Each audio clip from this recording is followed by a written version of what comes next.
The galaxy trembled under the weight of the First Great War, a conflict so devastating that even 65 million years later, its echoes still reverberate through the void.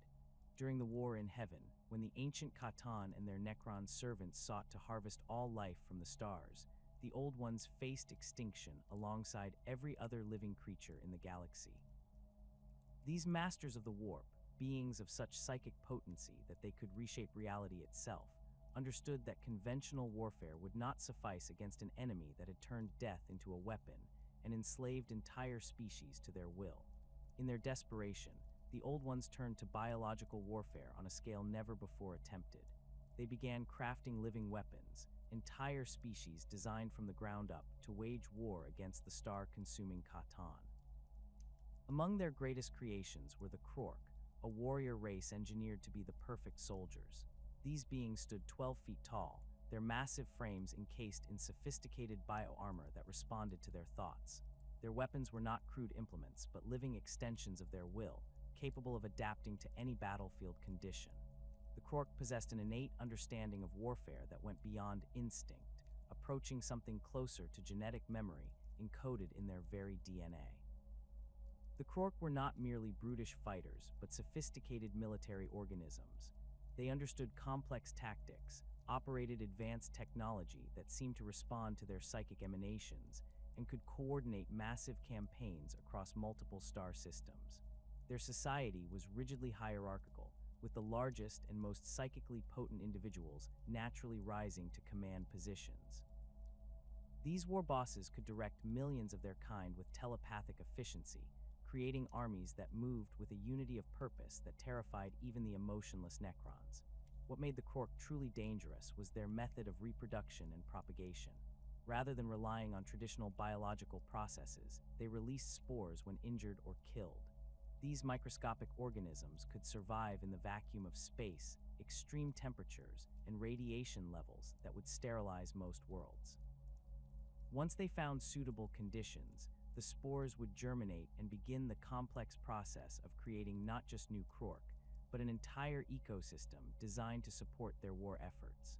The spores did not create a single species, but rather a symbiotic collective of organisms, each fulfilling specific roles in the greater war machine. The largest and most intelligent of these organisms were the Krork themselves, but they were supported by smaller subspecies that handled logistics, maintenance, and support functions. This biological pyramid ensured that wherever Krork spores took root, a fully functional military infrastructure would inevitably emerge. During the height of the war in Heaven, Krork armies swept across the galaxy like a green tide, their bioships carrying spores to countless worlds. They established beachheads on planets throughout the galactic spiral arms, creating fortress worlds that could sustain prolonged sieges against Necron forces. The Krork's ability to rapidly adapt their technology and tactics made them one of the few forces capable of standing against the Catan's harvest fleets. However, the war in Heaven exacted a terrible price from all participants. The Old Ones, despite their psychic mastery, could not sustain the massive expenditure of energy required to maintain their biological weapons while simultaneously fighting a war across multiple dimensions. As their civilization crumbled under the relentless assault of the Catan, the psychic networks that bound their creations began to weaken and fail. The Krork, deprived of their creator's guiding influence, began to change. Without the Old Ones' psychic oversight, the genetic programming that maintained their sophisticated society started to degrade. The complex neural pathways that allowed for advanced reasoning and strategic thinking simplified, becoming more primitive with each generation. The bio-armor that had once responded to their thoughts became crude metal plates hammered into basic shapes. Their living weapons devolved into simple projectile launchers that seemed to function more on belief than engineering principles. This devolution was not immediate, but occurred over millions of years as the Krork spread across the galaxy. Cut off from their original purpose and the psychic infrastructure that had supported their advanced civilization, they gradually became something else entirely. The proud warrior scientists became the Orks, retaining their love of warfare and their incredible resilience, but losing much of their sophistication and strategic acumen. The transformation was not uniform across all populations. Some groups of Krork maintained higher levels of organization and technology for longer periods, particularly those that remained on worlds with strong psychic resonances or unusual environmental conditions. However, the general trend was towards simplification and devolution, as the complex genetic structures created by the old ones slowly unwound without proper maintenance. Modern orcs retain many characteristics of their Krork ancestors, but in degraded forms. They still grow larger and more intelligent as they age and fight, though they rarely reach the massive proportions of their forebears. Their technology still responds to their psychic emanations, but in a crude and unpredictable manner that often defies imperial understanding. Most importantly, they retain the spore-based reproductive system that makes them one of the most persistent threats in the galaxy. The orc ecosystem that emerges from spore infestation is a marvel of biological engineering, even in its devolved state. The spores themselves are incredibly hardy, capable of remaining dormant for centuries in hostile environments before activating when conditions become favorable. They can survive in the void of space, buried deep underground, or even within the digestive systems of other creatures, waiting for the right moment to begin their growth cycle. When spores find suitable conditions, they begin a complex germination process that creates multiple species simultaneously. The process starts with the smallest organisms, snotlings, which are barely intelligent creatures about the size of a human child. These diminutive beings serve as the foundation of the ecosystem, breaking down organic matter and preparing the environment for larger organisms. They cultivate fungal gardens that provide food and raw materials for the growing orc population. As the ecosystem develops, it produces Gretchen, small humanoid creatures that serve as laborers and servants to the larger orcs. Gretchen possess enough intelligence to operate simple machinery and follow basic orders, making them invaluable for maintaining the crude technology that orcs depend upon. They handle much of the day-to-day work that keeps orc society functioning, from ammunition production to vehicle maintenance. The ecosystem also produces squigs, a diverse family of creatures that serve various purposes within orc society. These organisms range from tiny parasites to massive beasts the size of battle tanks. Some squigs are cultivated as food sources, their rapid reproduction and hardy constitution making them ideal livestock for a nomadic warrior culture. Others serve as living weapons, their natural aggression and sharp teeth making them effective in close combat. The largest squigs can be trained as mounts or even living siege engines, their thick hides providing protection while their massive jaws can crush through armor plating. This symbiotic relationship extends beyond simple utility. The various species within the orc ecosystem share a psychic connection that allows them to function as a unified organism when necessary. Gretchen instinctively understand what their orc masters need, often anticipating orders before they are given. Squigs respond to orc emotions, becoming more aggressive when their handlers are excited for battle. Even the humble snotlings play their part, their simple minds contributing to the collective psychic field that makes orc technology function. The spore distribution system ensures that this ecosystem can establish itself virtually anywhere in the galaxy. When orcs engage in combat, they inevitably release spores through wounds, death, and even normal biological processes. These spores contaminate everything they touch, from soil and water to the hulls of spacecraft and the armor of their enemies. Imperial forces have discovered spores embedded in the ceramite plating of space marine armor after battles with orc forces, carried unknowingly to distant worlds where they eventually germinate. The persistence of orc spores makes complete eradication of an orc infestation nearly impossible. Even after successful military campaigns that eliminate all visible orc presence from a world, spores can remain dormant in the ecosystem for decades or even centuries.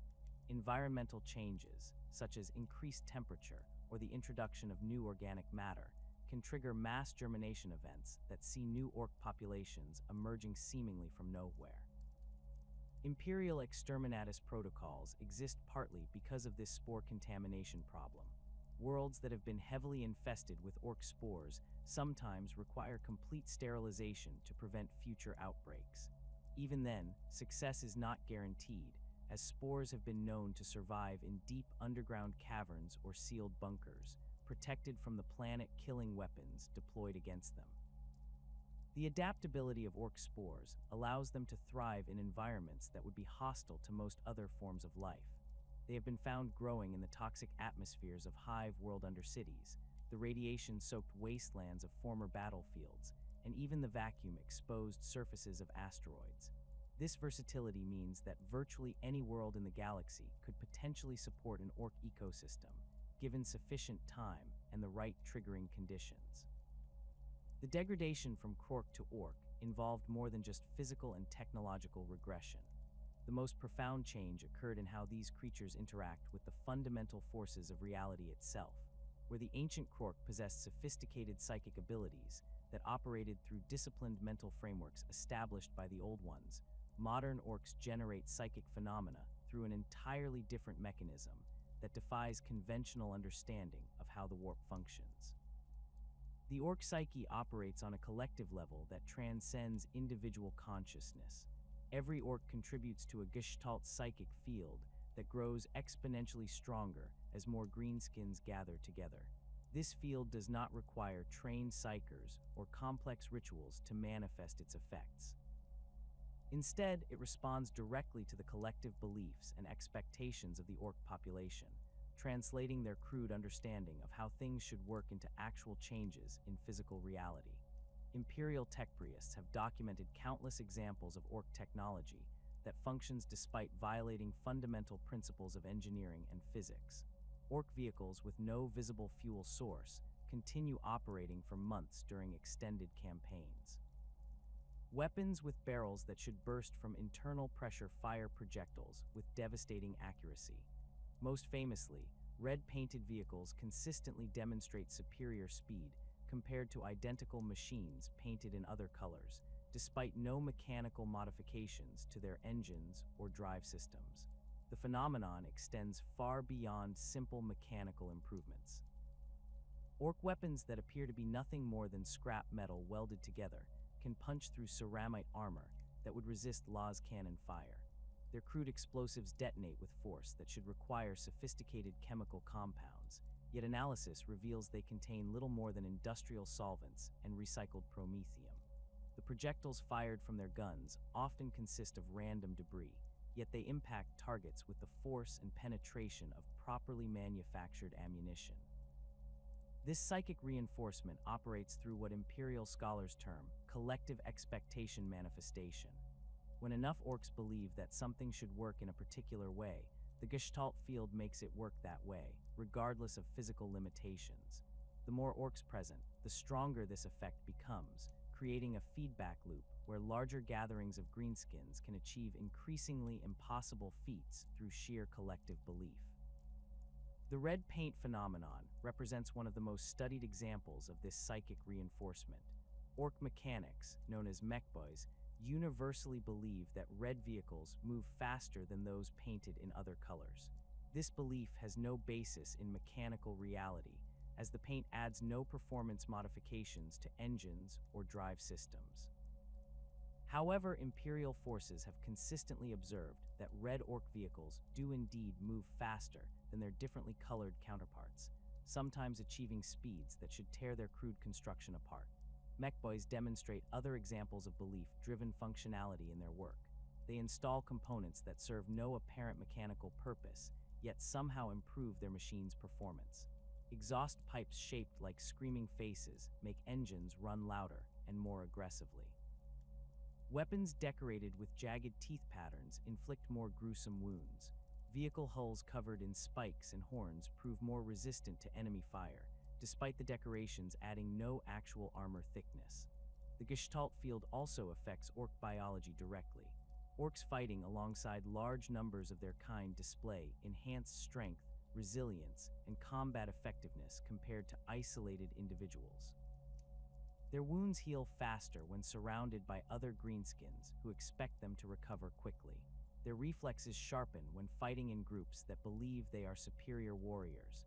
Even their crude surgical procedures, which would kill most other species, succeed when performed by painboys who are absolutely confident in their methods. Weirdboys serve as the most dramatic conduits for this collective psychic energy.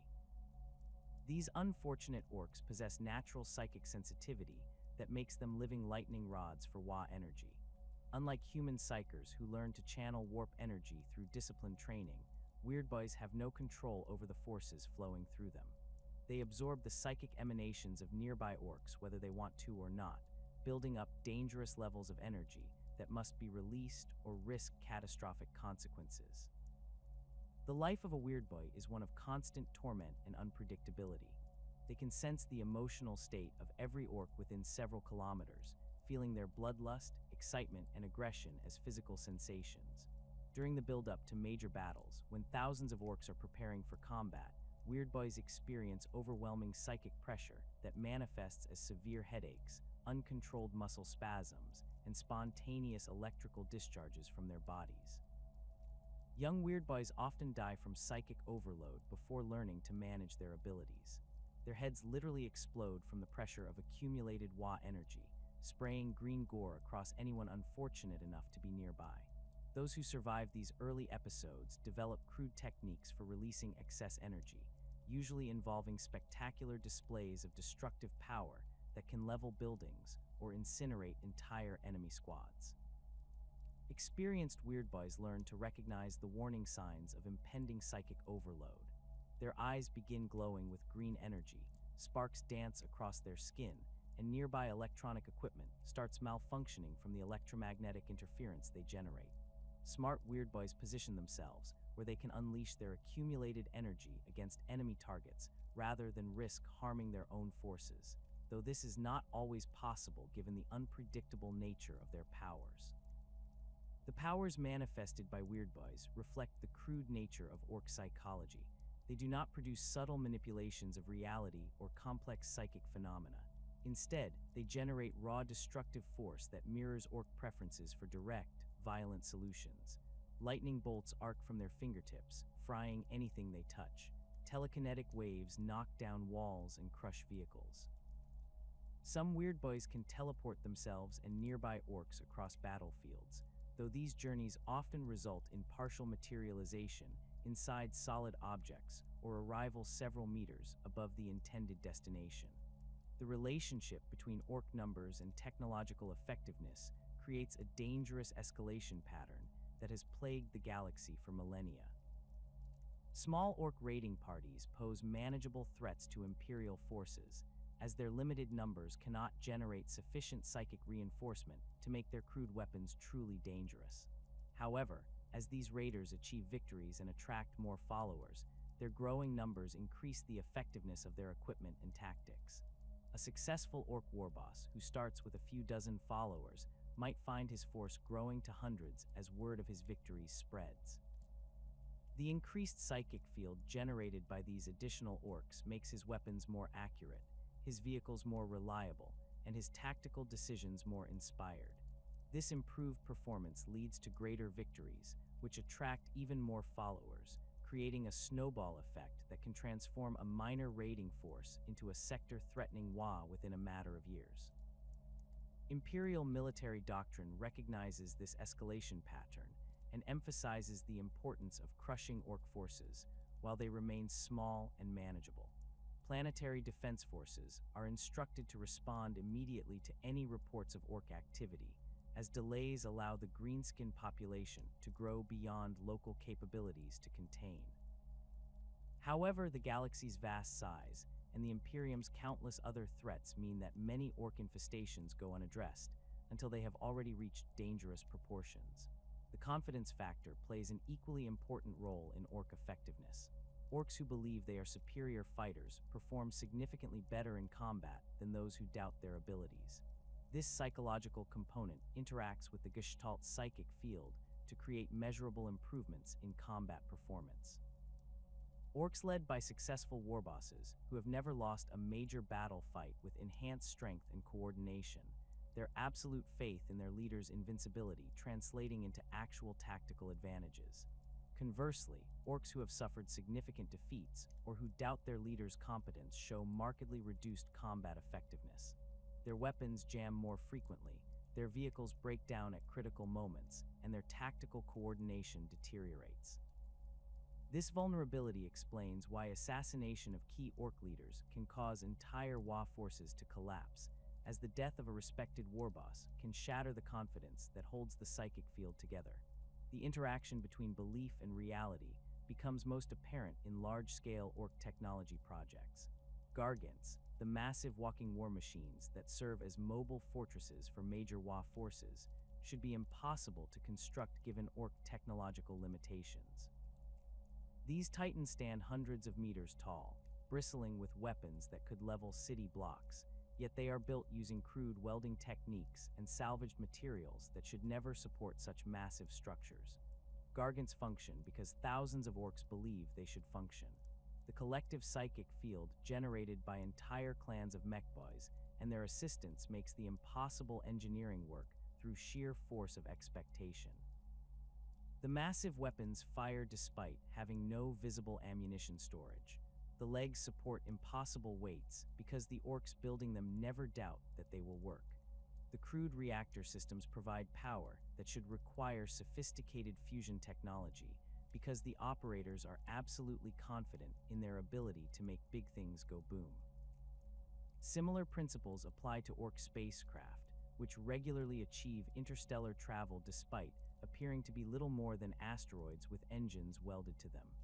These ramshackle vessels lack proper life support systems, navigation equipment, or structural integrity, yet they successfully transport millions of Orks across the galaxy. Imperial Navy encounters with Ork fleets consistently report vessels that should have broken apart under their own acceleration, continuing to function through what can only be described as collective stubbornness. The Gestalt psychic field also influences Ork reproduction and development cycles. Spores released in areas with high concentrations of WAAAGH energy germinate faster and produce more aggressive specimens. Young Orks growing up in successful WAAAGH environments mature more quickly and reach larger sizes than those developing in isolated or defeated populations. The psychic atmosphere literally shapes their physical development, creating stronger warriors when the collective expects strength and cunning leaders when the situation demands tactical thinking. This environmental influence extends to specialized Ork castes as well. Mechboys emerge more frequently in populations that face complex technological challenges, as the collective need for better equipment triggers genetic expressions that produce more technically minded individuals. Painboys appear in greater numbers during extended campaigns, where medical expertise becomes crucial for maintaining fighting strength. Even Weirdboys manifest their abilities more reliably in populations under significant psychic pressure from large-scale conflicts. The unpredictable nature of WAAAGH energy makes it impossible for Imperial forces to develop consistent countermeasures against Ork psychic phenomena. Unlike human psychers who follow established patterns of warp manipulation, Ork psychic effects operate through mechanisms that seem to bypass normal psychic defenses entirely. Null fields that completely suppress human psychic abilities have minimal impact on Ork Gestalt effects, as the collective belief operates on a different level of reality interaction. The collective psychic field that shapes Ork technology and combat effectiveness also determines their social organization in ways that mirror the brutal simplicity of their degraded minds. Ork society operates on the fundamental principle that physical dominance translates directly into social authority, creating a hierarchy that shifts constantly as individuals grow stronger or weaker through combat experience. This system produces leaders who have proven their worth through violence, while ensuring that the strongest specimens guide the species toward ever greater conflicts. At the bottom of this hierarchy exist the Gretchen, diminutive creatures barely reaching the height of a human child, but possessing enough intelligence to perform basic tasks under Ork supervision. These wretched beings emerge from the same spore colonies as their larger cousins, but represent the lowest expression of greenskin genetics. Their scrawny frames and cowardly nature make them natural servants, though they compensate for their physical weakness with a cunning that often surprises their masters. Gretchen handle much of the tedious work that keeps Ork society functioning, from ammunition production to equipment maintenance, their nimble fingers capable of detailed work that would frustrate larger orcs. Despite their lowly status, Gretchen developed complex social structures within their own ranks. They established pecking orders based on their proximity to powerful orcs, with those serving successful warbosses enjoying higher status among their peers than Gretchen assigned to lesser masters. Some particularly clever Gretchen become indispensable to their orc overlords by demonstrating skills in mechanics, logistics, or even primitive accounting. These favored servants often survive longer than their contemporaries and occasionally accumulate enough resources to improve their living conditions marginally. The relationship between orcs and Gretchen resembles a master-slave dynamic, though it lacks the systematic oppression found in human slave societies. Orcs view Gretchen as naturally inferior beings whose purpose is to serve, much like humans might view domestic animals. This perspective means that while Gretchen face constant abuse and casual violence, they are not subjected to deliberate cruelty for its own sake. An orc might kick a Gretchen out of his way without thinking, but he would not torture one unless it had failed in its duties or provided entertainment value. Gretchen's survival depends on their ability to anticipate their master's needs and avoid attracting negative attention. They develop an almost supernatural ability to sense orc moods, scurrying away when their masters become agitated and appearing with tools or ammunition before being asked. This behavioral adaptation has become so ingrained that Gretchen often seem to read orc minds, though the phenomenon likely results from generations of natural selection favoring those with the best survival instincts. The Gretchen reproductive cycle operates independently of their orc masters, with spores producing new generations at regular intervals regardless of the local orc population. This biological independence ensures that orc forces always have access to servant labor, even during extended campaigns far from established territories. Gretchen's spores seem programmed to produce individuals with skills matching local needs, generating more mechanics when technical expertise is required or more laborers when heavy construction projects demand additional workforce. Above the Gretchen exist the Snotlings, creatures even smaller and less intelligent than their Gretchen cousins, but serving essential functions within the orc ecosystem. These diminutive beings barely qualify as sentient, operating more on instinct than conscious thought, yet they maintain the fungal gardens that provide food and raw materials for larger greenskins. Snotlings cultivate various species of edible fungi in vast underground chambers, their simple minds perfectly suited to the repetitive tasks required for successful agriculture. The Snotling agricultural system produces not only food, but also the organic compounds that orc mechboys use in their crude chemical processes. Different fungal strains yield substances with properties resembling industrial solvents, adhesives, and even primitive explosives. Snotlings somehow understand which fungi to cultivate for specific purposes, though they cannot articulate this knowledge or teach it deliberately to others. Their expertise appears entirely instinctual, programmed into their genetics by the same mechanisms that created the entire orc ecosystem. Regular orcs, known as boys, form the backbone of greenskin society and represent the species in its most typical form. These creatures stand roughly 2 meters tall when fully mature, their muscular frames covered in thick green skin that provides natural protection against minor injuries. Boys develop their strength and intelligence through constant fighting, growing larger and more cunning as they survive successive battles. This growth pattern means that older orcs inevitably become more powerful than younger ones, creating natural leadership hierarchies based on combat experience. The orc boy mentality focuses almost exclusively on warfare and the acquisition of better equipment for fighting. They measure success by the number of enemies killed, the quality of weapons captured, and the respect earned from their peers through displays of violence. Boys form loose affiliations based on shared interests in particular types of combat, with some gravitating toward close quarters fighting, while others prefer operating vehicles or heavy weapons. These preferences often reflect their individual growth patterns, as orcs who excel in specific combat roles tend to develop enhanced abilities in those areas. Competition among boys drives constant improvement in their fighting capabilities, as each individual seeks to prove his superiority over his peers. This competition takes many forms, from formal duels to contests of strength, marksmanship, or mechanical skill. Winners gain status and better equipment, while losers face mockery and reduced access to resources. The system ensures that the most capable fighters rise to positions of greater responsibility, though it also generates endless internal conflicts that can weaken Ork forces if not properly channeled by strong leadership. As boys grow larger and more experienced through successful combat, some develop into knobs, elite warriors who serve as squad leaders and enforcers for higher-ranking Orks. Knobs typically stand a head taller than regular boys and possess the scars, cybernetic implants, and elaborate equipment that mark them as veteran fighters. These individuals have survived dozens of major battles and accumulated enough wealth to afford superior weapons and armor, making them formidable opponents even by Ork standards. The transition from boy to knob occurs gradually as individuals prove their worth through repeated victories. There is no formal promotion process or ceremony marking this change in status.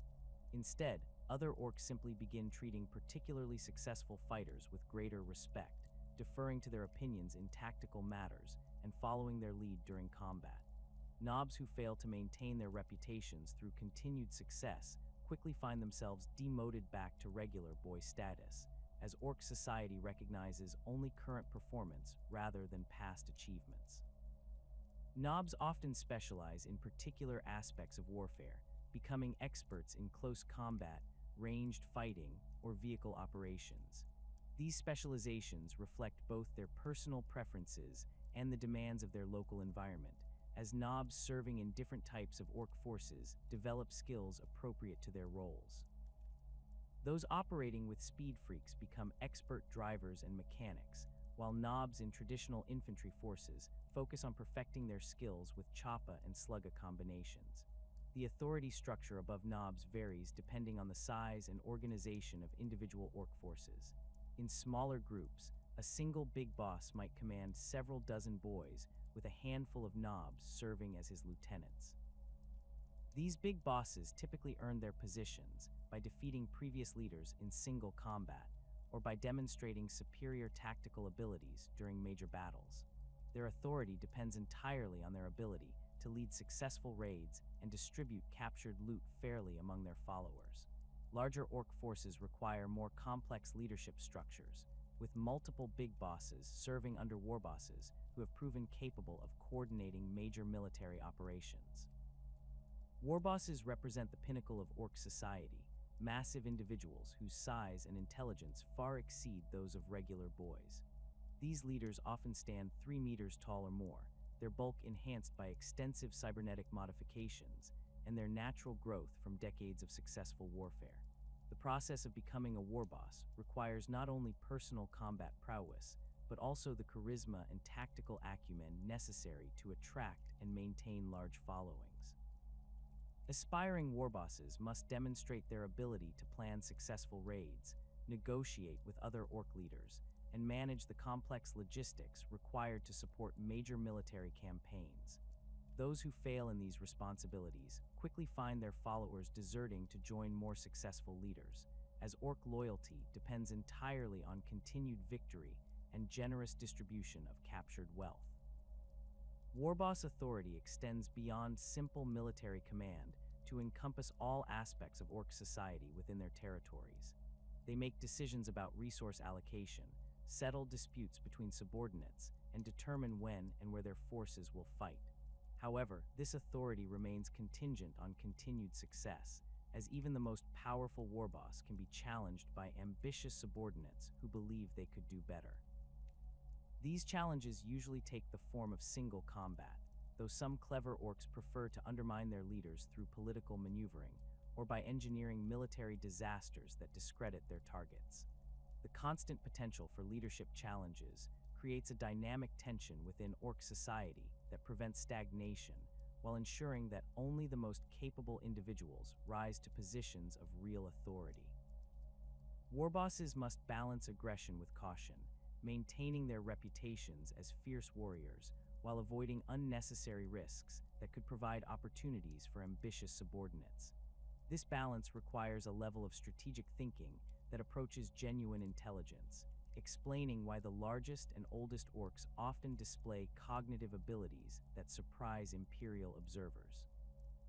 Within this dominance-based hierarchy exist specialized castes that serve essential functions requiring specific knowledge and skills.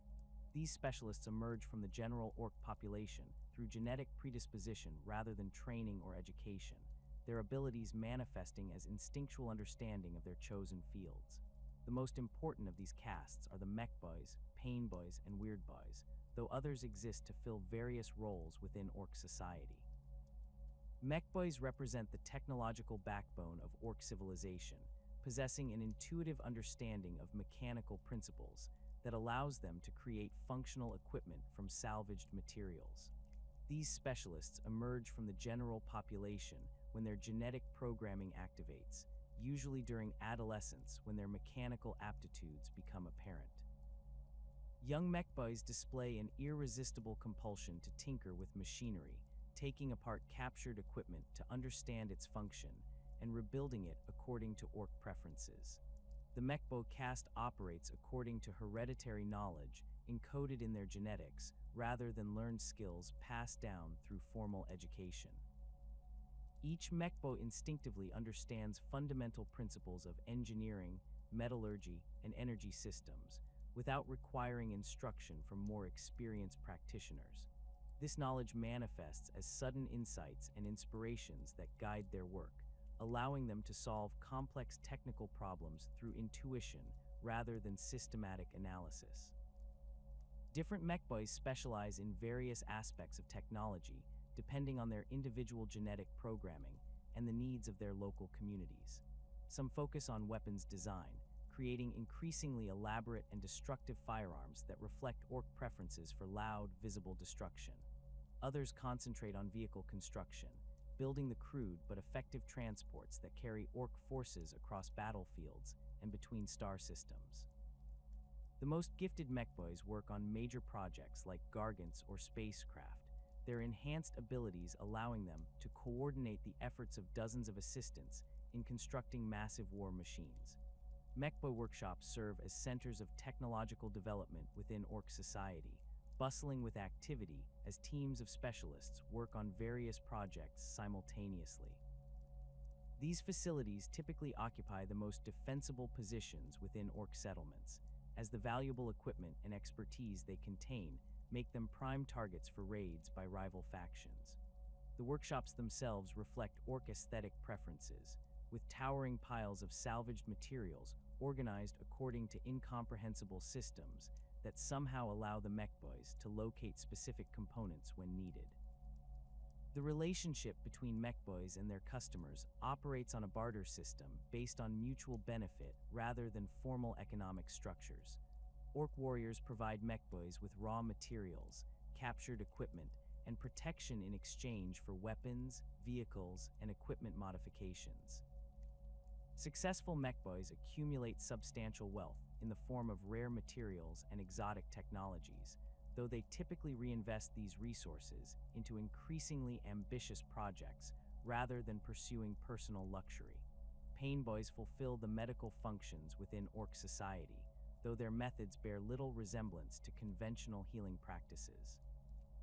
These specialists possess an instinctive understanding of orc physiology that allows them to perform crude but effective surgical procedures using improvised tools and questionable techniques.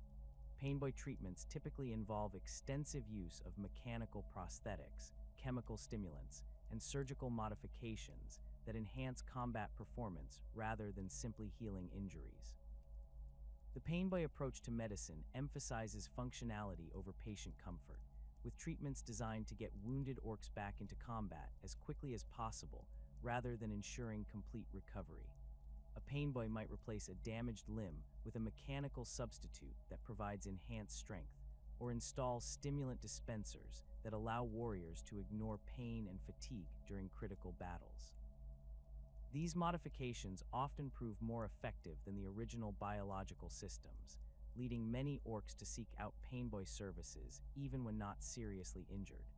Painboy expertise extends beyond simple surgery to encompass the creation of various combat drugs and performance enhancers that improve orc fighting abilities.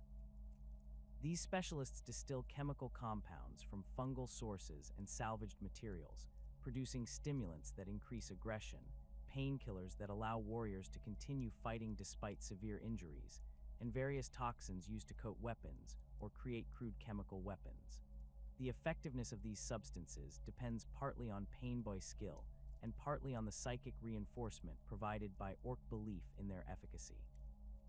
The social status of painboys within orc hierarchy depends largely on their success rates and the reputation of warriors they have treated. Painboys who consistently return wounded fighters to combat effectiveness enjoy high status and generous compensation for their services. Those whose patients frequently die or suffer complications from their treatments find themselves relegated to working on Gretchen and other expendable personnel, as more valuable warriors seek out more reliable practitioners. The endless warfare that defines orc existence has naturally sorted the greenskin race into distinct cultural groups, each developing their own approaches to combat, technology, and social organization. These great clans represent the primary divisions within orc society, transcending individual Waaaagh forces and planetary boundaries to create galaxy-spanning traditions that influence how different orc populations wage war. While all orcs share the same basic biology and psychological drives, the great clans have evolved distinct characteristics that make them immediately recognizable to both their enemies and fellow greenskins. The emergence of these clans appears to be a natural consequence of orc genetic diversity and environmental adaptation. Different spore colonies develop along slightly different evolutionary paths depending on local conditions, combat experiences, and the psychic influences of their gestalt fields. Over millions of years, these variations have crystallized into stable cultural patterns that persist across multiple generations and geographic regions. Each clan maintains its own traditions, preferred fighting styles, and distinctive visual markers that allow orcs to identify their allegiances at a glance. Clan membership operates through a combination of genetic predisposition and cultural adoption.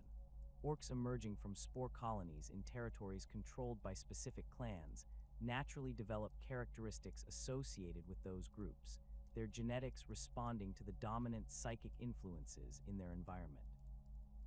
However, individual orcs can also choose to join different clans if their personal preferences align better with alternative fighting styles, though such transitions require proving their commitment through appropriate displays of skill and dedication.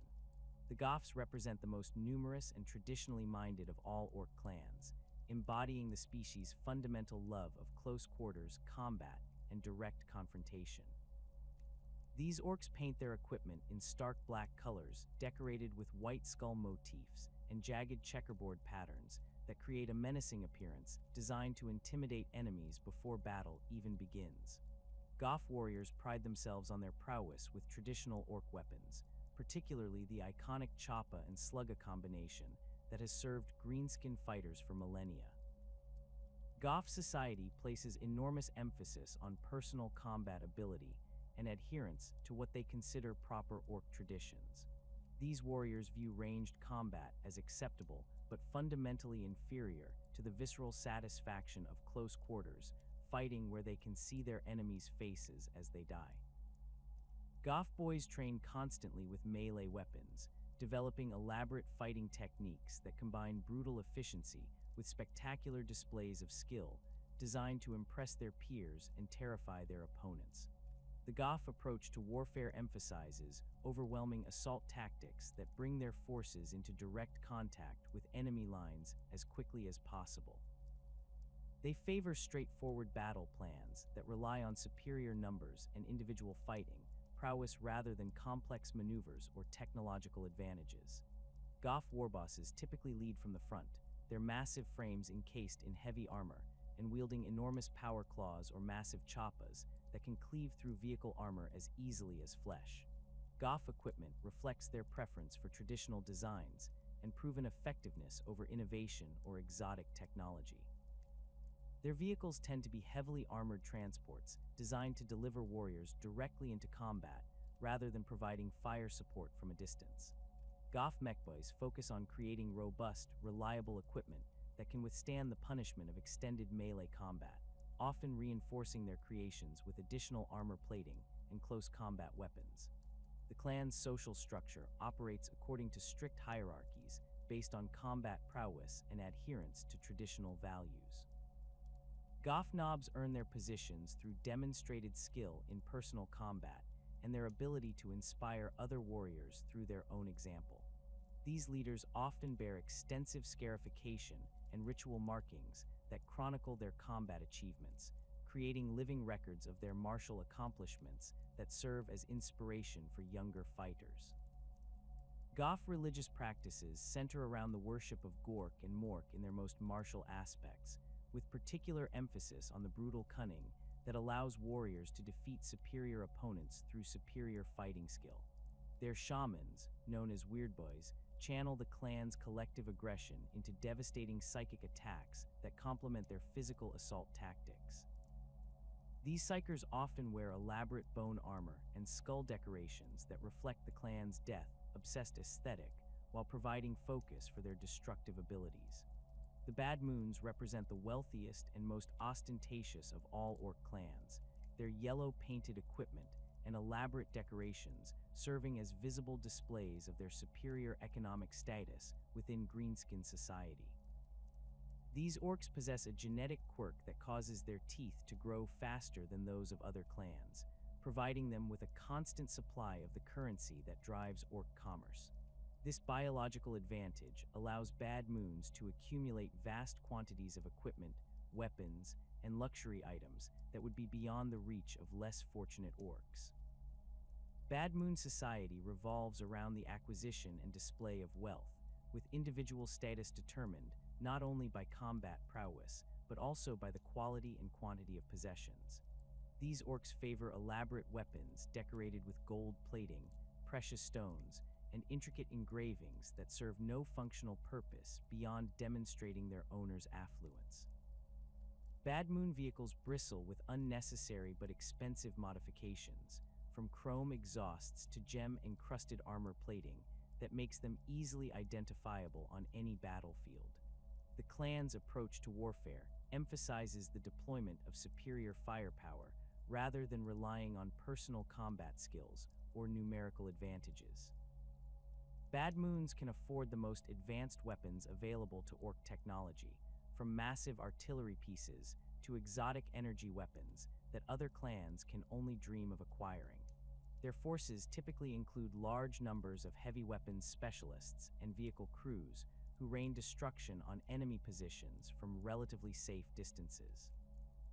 Bad Moon mechboys represent some of the most skilled technicians in Orc society, their access to superior materials and exotic components allowing them to create weapons and vehicles that approach the sophistication of Imperial technology.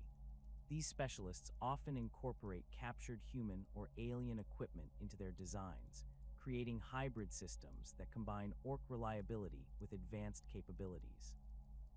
The resulting creations serve as status symbols as much as functional weapons, their elaborate construction demonstrating their creators' skill and their owners' wealth.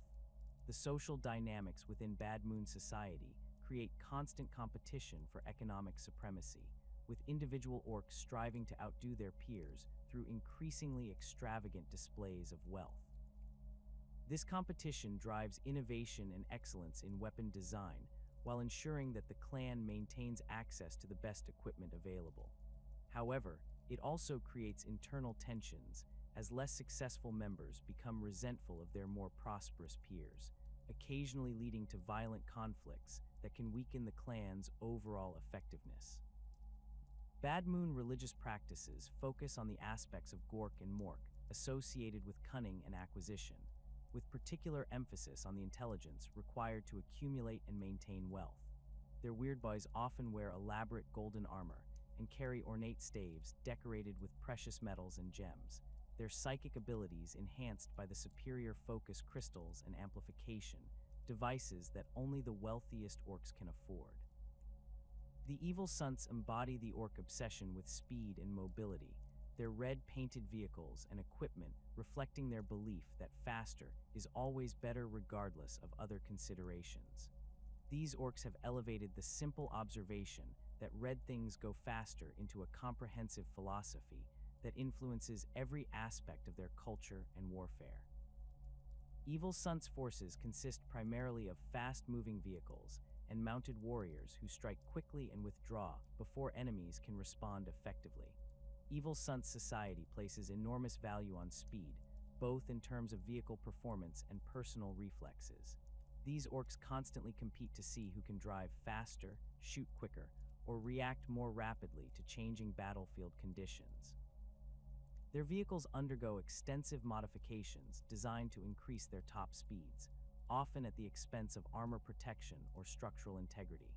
Evil Sun's mechboys specialize in engine tuning and aerodynamic improvements that push their creations to performance levels that would be impossible for other clans to achieve. The clan's approach to warfare emphasizes rapid strikes and hit-and-run tactics that take advantage of their superior mobility to avoid prolonged engagements with enemy forces. Evil Sun's prefer to attack isolated targets or vulnerable flanks where their speed allows them to achieve local superiority before reinforcements can arrive. Their battle plans typically involve multiple simultaneous attacks designed to confuse and overwhelm enemy commanders while preventing coordinated responses. Evil Sun's equipment reflects their need for speed and mobility above all other considerations. Their vehicles feature oversized engines, streamlined bodywork, and minimal armor protection that reduces weight and improves acceleration. Weapons tend to be lightweight and designed for firing on the move, with particular emphasis on rapid-fire systems that can deliver maximum damage during brief engagement windows. Even their infantry equipment prioritizes mobility, with lighter armor and weapons that allow for rapid movement across the battlefield. The social structure within Evil Sun's society rewards those who demonstrate superior speed and agility rather than simple combat prowess or tactical acumen. Their leaders typically emerge from the ranks of the most skilled drivers and pilots, individuals who have proven their ability to navigate complex battlefield conditions at maximum velocity while coordinating the movements of their subordinates. These speed bosses often wear distinctive racing gear and pilot heavily modified vehicles that serve as mobile command centers for their forces. Evil Sun's religious practices emphasize the aspects of Gork and Mork associated with quick thinking and rapid action, celebrating the divine cunning that allows warriors to strike before their enemies can react. Their Weirdboys often channel their psychic abilities through high-speed movements and frenzied dances that build up Waaaagh energy through kinetic motion rather than static meditation. These psykers frequently ride specially modified vehicles that serve as mobile psychic amplifiers, allowing them to project their powers across wide areas while maintaining the mobility that defines their clan. The Death Skulls represent the most superstitious and acquisitive of all orc clans, their blue-painted equipment decorated with skull motifs and lucky charms that reflect their obsession with fortune and fate. These orcs believe that blue is the luckiest color, and that proper decoration with appropriate symbols can influence the outcome of battles and other important events. Deathskull forces consist largely of scavengers and looters who excel at acquiring and repurposing equipment from defeated enemies and abandoned battlefields. Deathskull society operates according to complex superstitions and ritualistic behaviors that govern everything from equipment selection to tactical decision-making. These orcs believe that certain actions, objects, and symbols can influence their luck in battle, leading them to develop elaborate pre-combat rituals and to collect vast quantities of items they consider fortunate. Their equipment often features multiple lucky charms, captured enemy insignia, and trophies taken from defeated opponents, creating a distinctive appearance that makes Deathskull forces immediately recognizable. The clan's approach to warfare emphasizes the acquisition of enemy equipment and the use of captured weapons against their former owners. Deathskulls excel at battlefield salvage operations, their forces including large numbers of specialists trained to quickly strip useful components from destroyed vehicles and fallen enemies. This expertise allows them to maintain and upgrade their equipment using materials that other clans would consider worthless scrap, creating hybrid systems that combine the best features of multiple technological traditions. Deathskull Mechboys represent some of the most innovative technicians in Ork society. Their willingness to experiment with captured alien technology, leading to unique weapons and vehicles that cannot be found in other clans. These specialists view every battlefield as a potential source of raw materials and inspiration, constantly seeking new components and design concepts that can be incorporated into their creations. The resulting equipment often features unusual combinations of Ork engineering and alien technology that produce unexpected capabilities. The social dynamics within Deathskull society create a culture of competitive acquisition, where individual status depends partly on the rarity and perceived luckiness of personal possessions. Deathskull warriors often spend considerable time and effort acquiring specific items they believe will improve their combat effectiveness or general fortune, leading to complex trading networks and occasional conflicts over particularly desirable objects. This focus on acquisition extends beyond simple materialism to encompass a genuine belief that proper preparation and the right equipment can overcome any obstacle. Deathskull religious practices incorporate extensive use of divination and fortune-telling, with their weirdboys serving as oracles who interpret omens and predict future events. These psykers often surround themselves with vast collections of mystical artifacts and lucky charms that they believe enhance their psychic abilities and provide protection against hostile forces. Their predictions, while often cryptic and subject to multiple interpretations, carry considerable weight within Deathskull society and frequently influence major tactical and strategic decisions. The WAAAGHs represent the most disciplined and tactically sophisticated of all Ork clans, their military organization incorporating elements borrowed from Imperial Guard doctrine and other human military traditions. These Orks have observed human fighting methods during extended conflicts and adopted those techniques they consider effective, creating a hybrid approach to warfare that combines Ork aggression with human tactical flexibility. WAAAGH forces often employ coordinated maneuvers, supporting fire, and other advanced tactical concepts that would be foreign to most greenskin armies. WAAAGH society operates according to more formal military hierarchies than other clans, with clear chains of command and standardized procedures for various combat situations. These Orks value discipline and coordination, alongside individual fighting prowess, recognizing that organized teamwork can overcome opponents who might be superior in terms of raw combat ability. Their leaders typically emerge from the ranks of those who demonstrate tactical acumen and the ability to coordinate complex operations rather than simply being the largest or most aggressive fighters available. The clan's approach to warfare emphasizes the use of combined arms tactics and coordinated assaults that maximize the effectiveness of different unit types working together. WAAAGH forces often include specialized squads trained for specific roles, from reconnaissance and infiltration to heavy weapons support and assault operations. Their battle plans typically involve multiple phases and contingency options, allowing them to adapt to changing battlefield conditions while maintaining overall strategic coherence.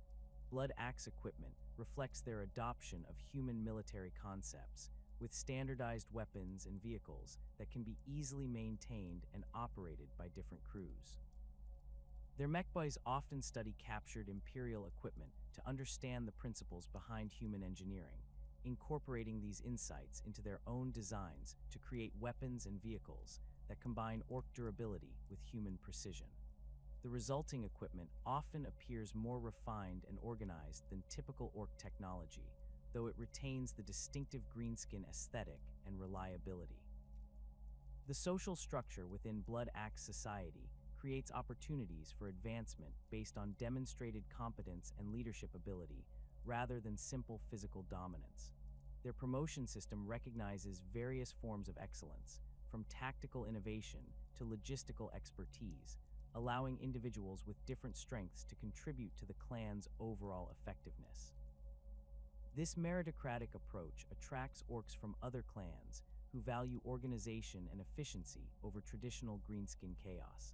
Blood Axe religious practices emphasize the aspects of Gork and Mork associated with cunning strategy and intelligent planning, celebrating the divine wisdom that allows warriors to defeat superior opponents through superior tactics rather than brute force.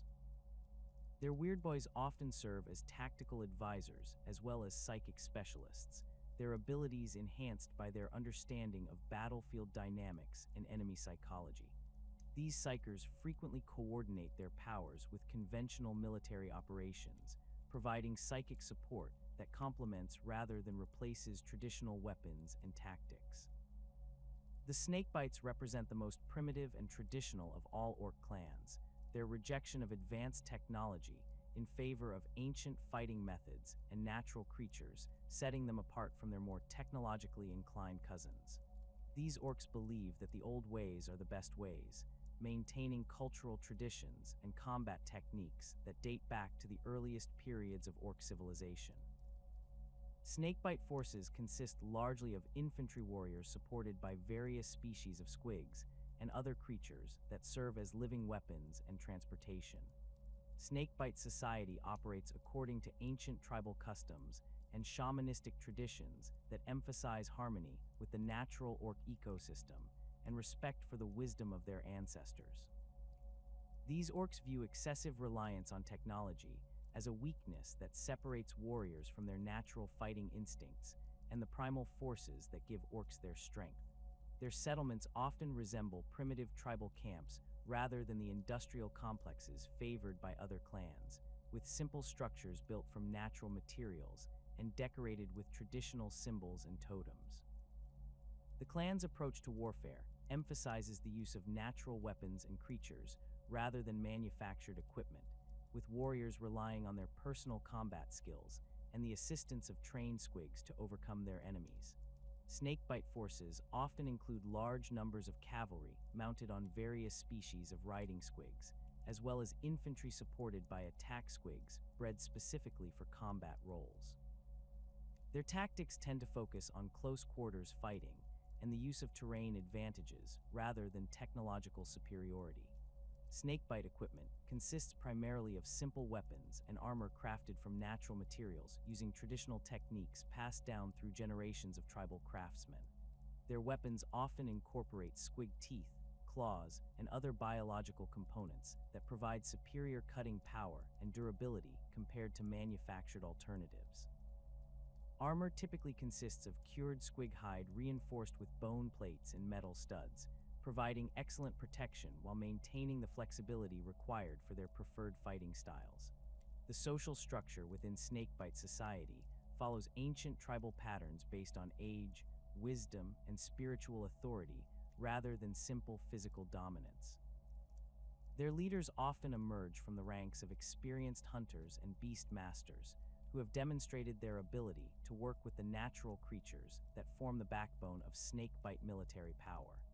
These chiefs typically wear elaborate ceremonial gear decorated with trophies from their hunting expeditions and the bones of particularly dangerous creatures they have defeated in single combat. Snakebite religious practices center around shamanistic traditions that predate the formation of the other great clans, with their spiritual leaders serving as intermediaries between the physical world and the primal forces that govern orc existence. These shamans often possess extensive knowledge of squig breeding and training techniques, their understanding of biological systems allowing them to develop new strains of creatures for specific combat roles. Their ceremonies typically involve ritualistic hunts and contests of strength that reinforce traditional values while maintaining the spiritual connections that bind their communities together.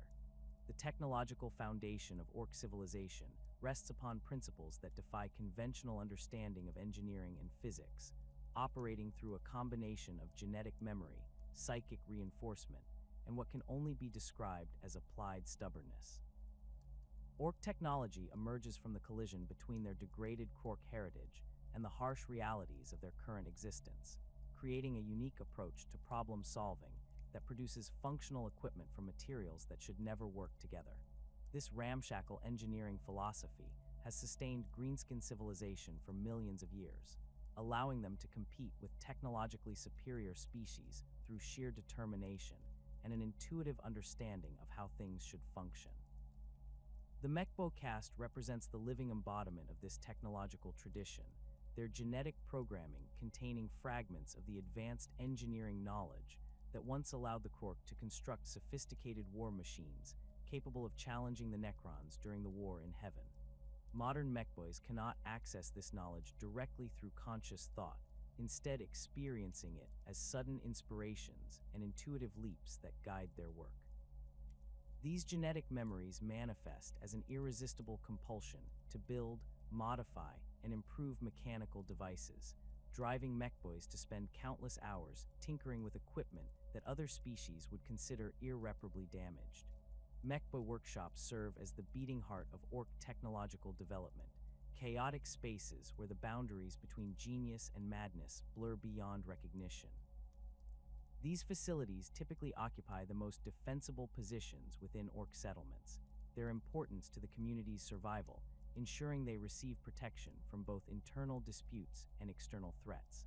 The workshops themselves reflect the Ork aesthetic of functional brutality, with towering piles of salvaged materials organized according to systems that appear random to outsiders, but somehow allow the resident Mechboys to locate specific components when needed. The interior of a typical Mechboy workshop resembles a mechanical graveyard brought to life through constant activity and the application of Ork ingenuity. Partially disassembled vehicles occupy every available space, their components scattered across workbenches that groan under the weight of tools, spare parts, and half-finished projects.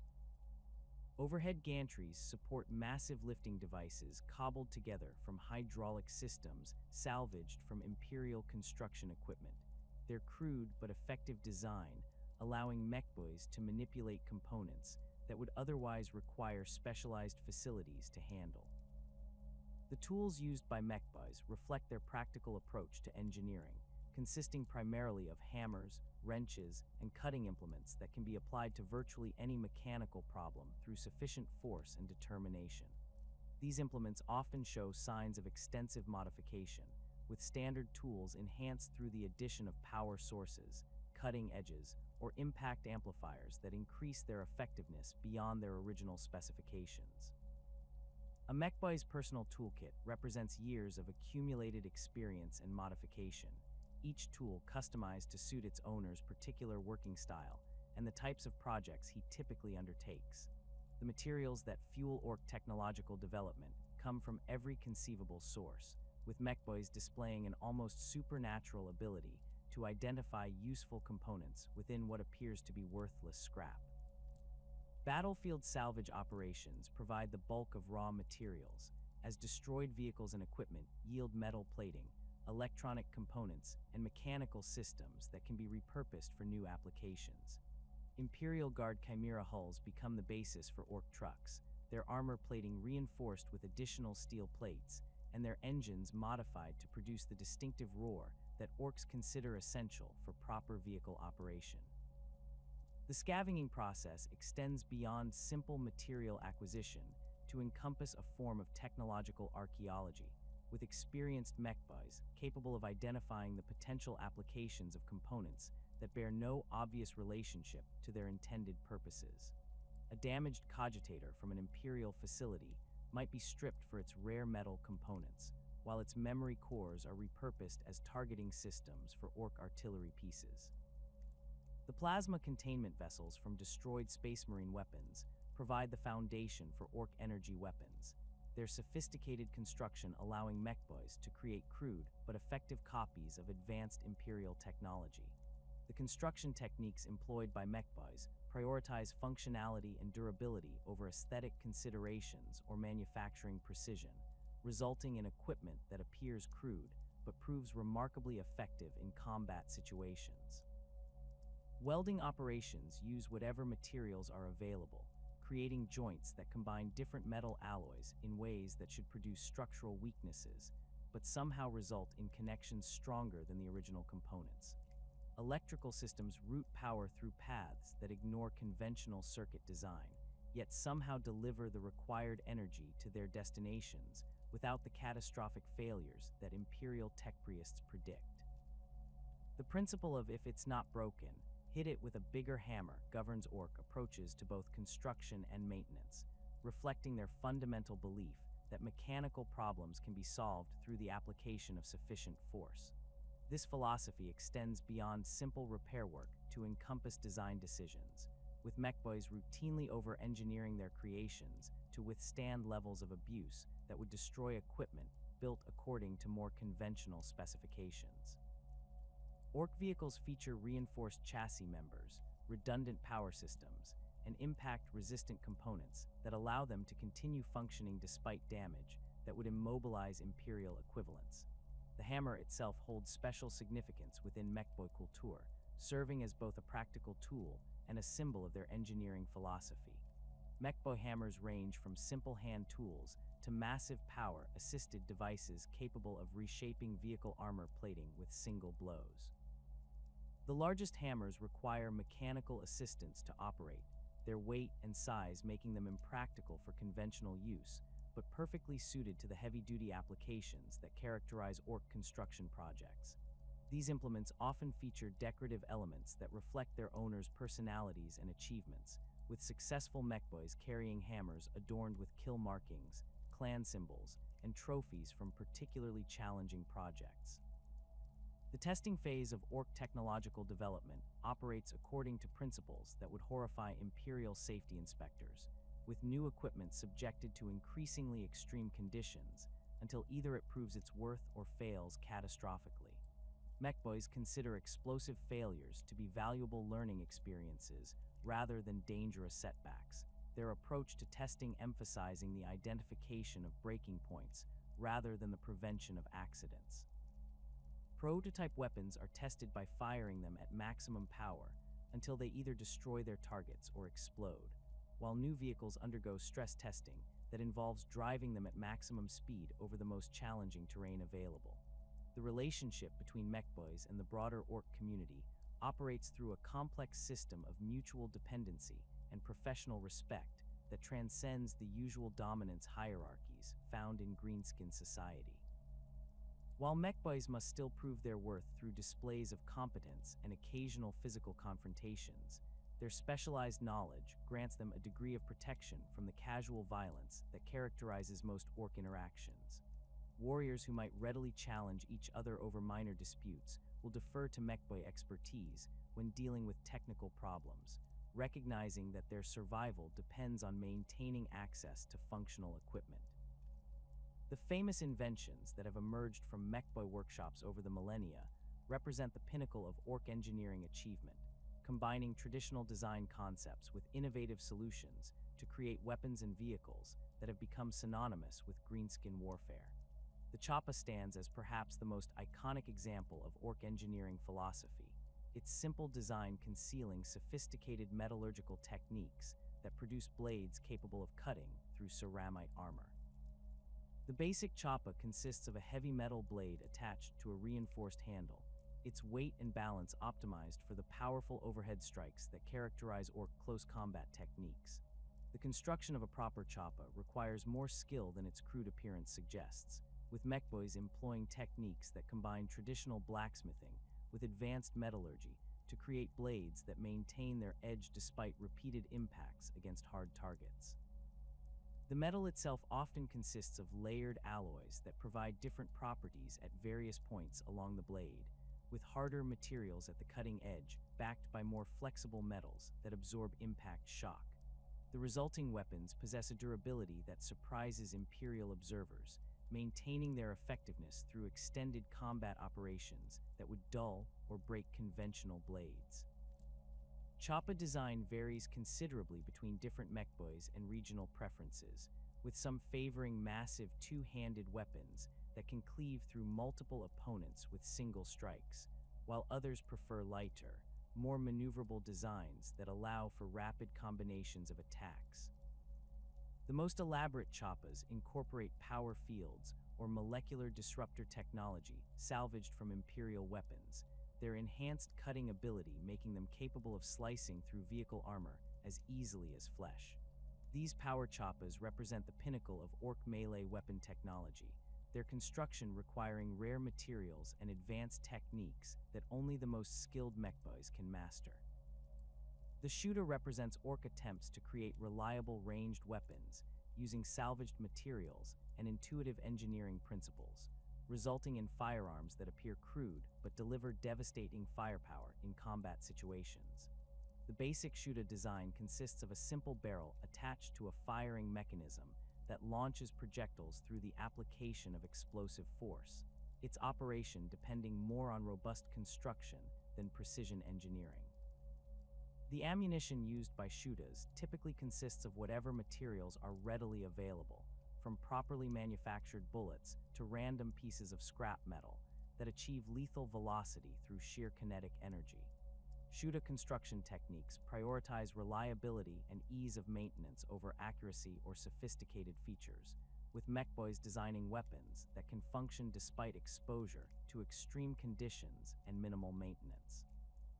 The firing mechanisms employ simple but robust designs that can be repaired using basic tools and readily available materials, ensuring that orc forces can maintain their weapons even during extended campaigns far from established supply lines.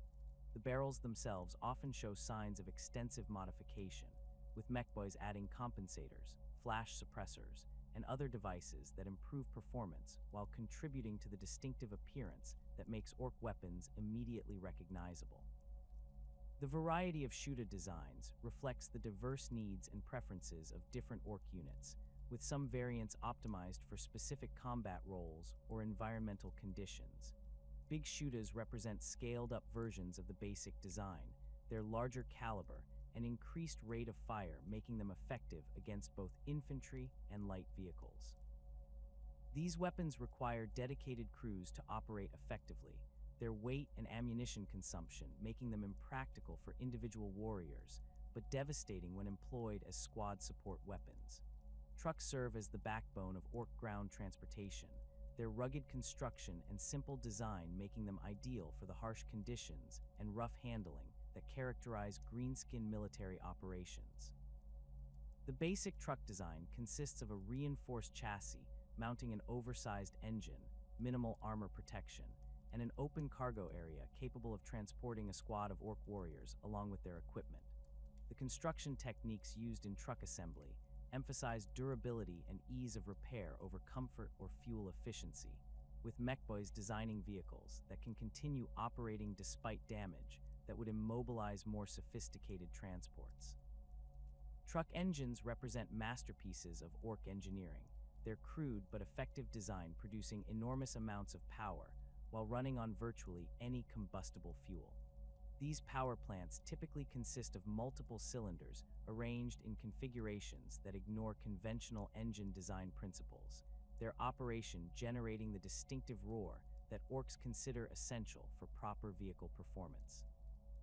The fuel systems can process everything from refined promethium to fermented squig waste, their robust construction allowing them to extract energy from materials that would destroy more delicate Imperial engines. The armor protection on trucks varies considerably depending on available materials and the preferences of their crews, with some vehicles featuring extensive additional plating, while others rely on speed and maneuverability for survival. The armor itself typically consists of salvaged metal plates welded directly to the chassis, their arrangement following no standardized pattern, but somehow providing effective protection against enemy fire. The most heavily armored trucks resemble mobile fortresses, their crews adding layers of protection that transform simple transports into assault vehicles capable of surviving direct hits from anti-tank weapons. The massive gargants and stampas represent the ultimate expression of orc engineering ambition, their construction requiring the coordinated efforts of entire mechboy clans working together to create war machines that rival Imperial titans in size and destructive capability. These colossal constructs stand hundreds of meters tall, their towering frames bristling with weapons systems that can level city blocks and armor protection that can withstand sustained bombardment from heavy artillery. The construction of a gargant represents a major undertaking for any orc community, requiring years of preparation, and the accumulation of vast quantities of raw materials. Gargant construction begins with the fabrication of a massive internal framework that provides structural support for the completed machine. Its design incorporating principles of load distribution and stress management that mech boys understand intuitively despite their lack of formal engineering education. The framework itself consists of salvaged structural steel reinforced with additional bracing members, its construction requiring specialized lifting equipment and welding techniques that push Ork technology to its limits. The completed framework must be capable of supporting not only the weight of armor plating and weapon systems, but also the dynamic stresses generated by the machine's movement across uneven terrain.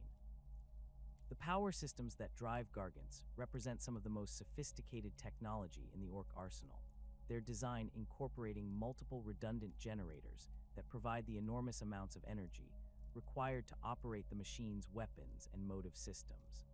These power plants typically consist of massive fusion reactors cobbled together from salvaged components, their operation depending on Ork intuitive understanding of nuclear physics rather than formal scientific knowledge. The reactor cores themselves often incorporate materials and technologies that should be incompatible with fusion processes, yet somehow achieve stable operation through the psychic reinforcement provided by the collective belief of their operators. The weapon systems mounted on Gargants dwarf those found on smaller Ork vehicles, their massive size allowing them to mount artillery pieces that would normally require dedicated gun emplacements.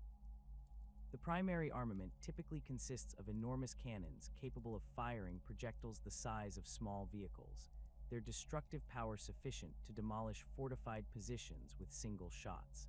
Secondary weapons include multiple missile launchers, energy weapons, and close combat systems that allow Gargants to engage enemies at all ranges while maintaining their effectiveness in different combat situations. The scattered raids and planetary conquests that characterize typical Ork military activity pale in comparison to the massive campaigns that periodically sweep across the galaxy like green tsunamis of destruction. These great Waaaghs represent the ultimate expression of Ork potential, massive military undertakings that unite millions of greenskins under the leadership of exceptionally powerful warbosses whose psychic presence can coordinate forces spanning multiple star systems.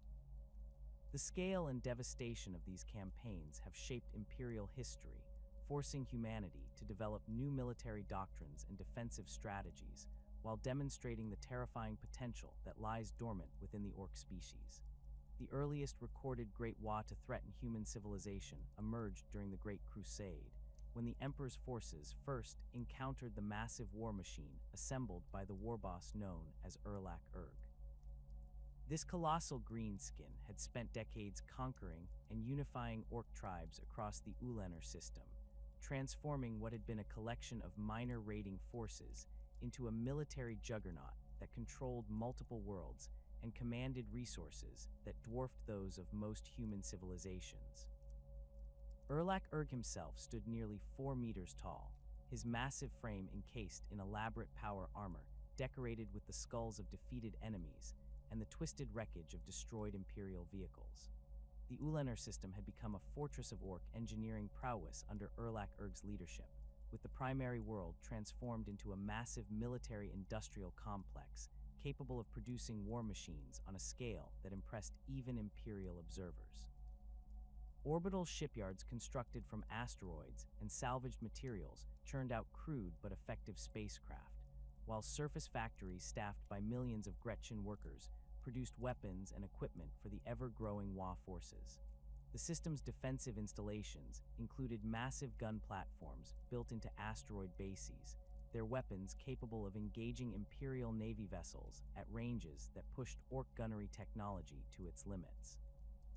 WAAAGH's tactical acumen exceeded that of typical Ork leaders, his strategic planning incorporating concepts of supply line management, coordinated fleet movements, and multi-system campaign logistics that demonstrated the intellectual potential of fully mature Ork specimens.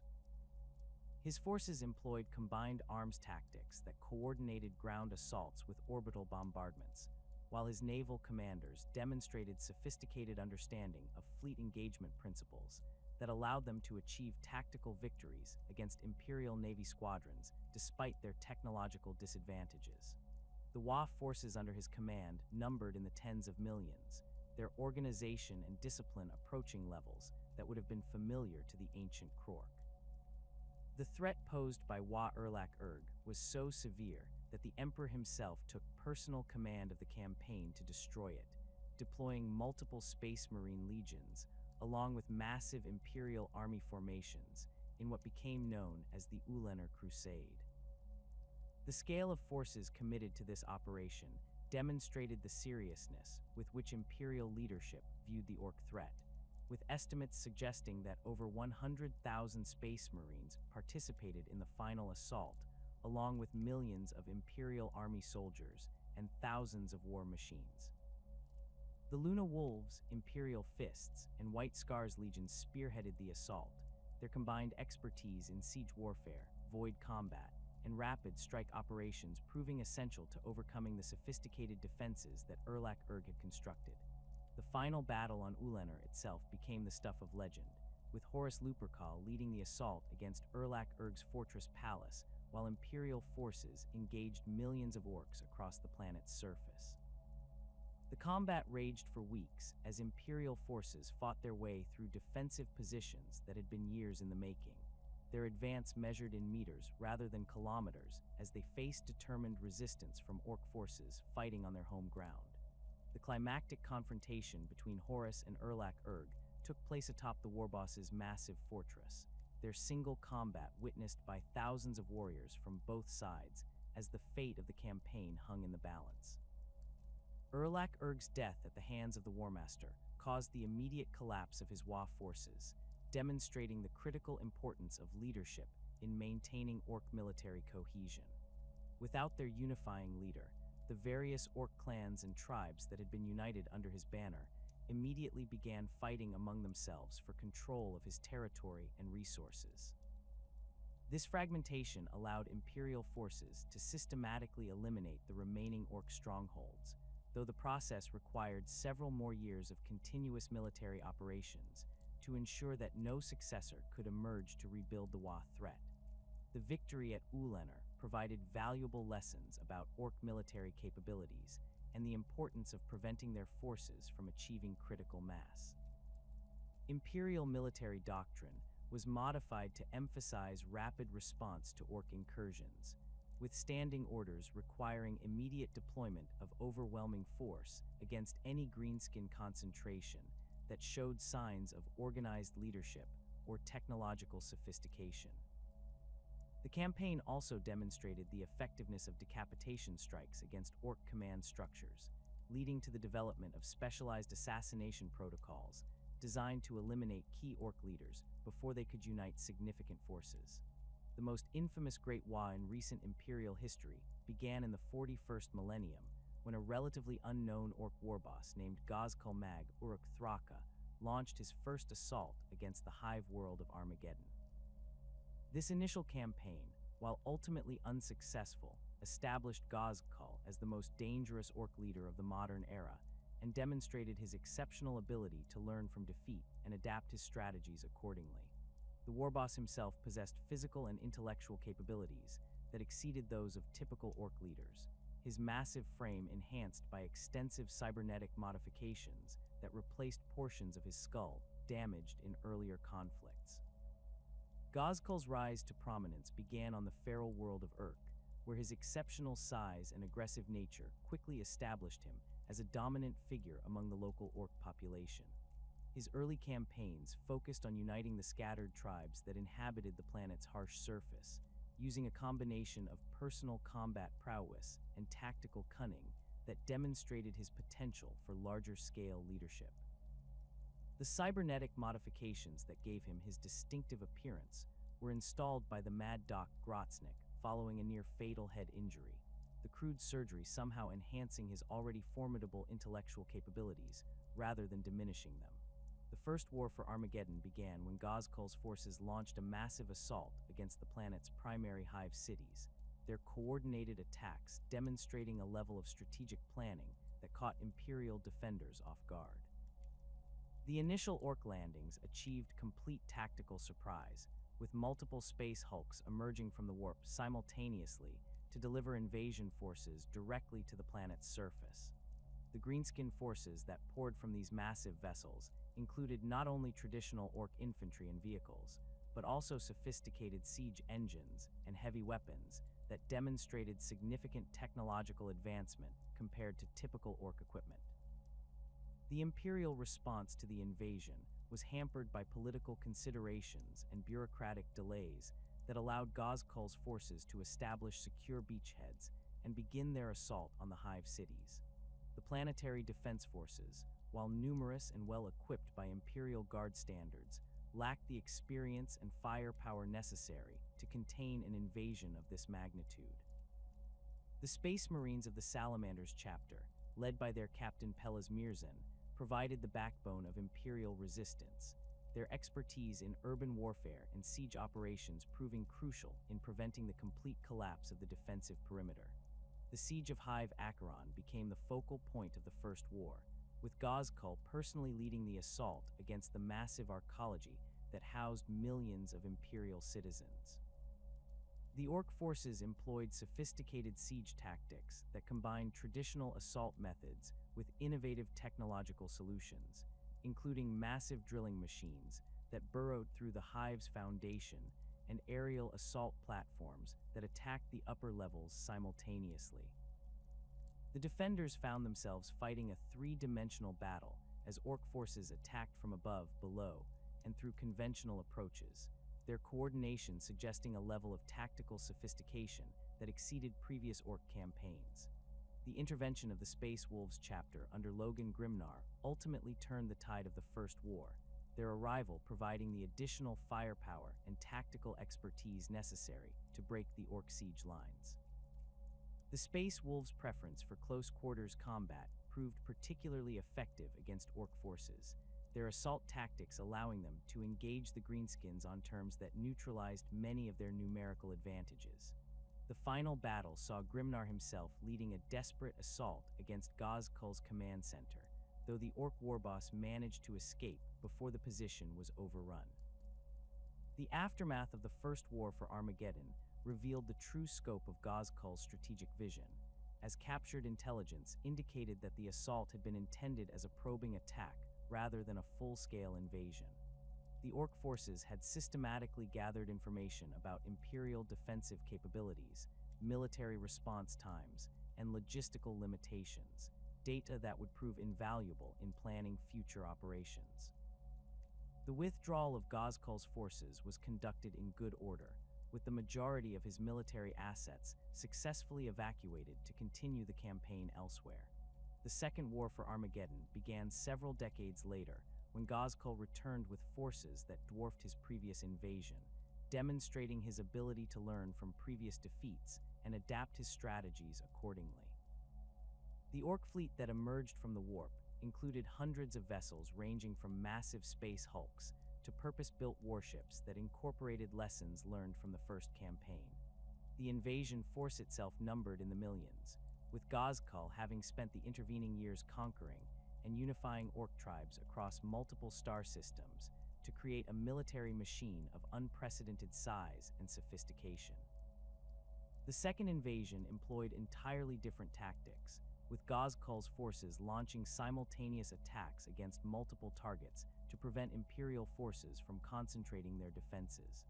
The main assault focused on the industrial complexes that produced the weapons and equipment essential to Armageddon's defense, while secondary attacks targeted communication centers, spaceports, and other infrastructure that supported the planetary defense network.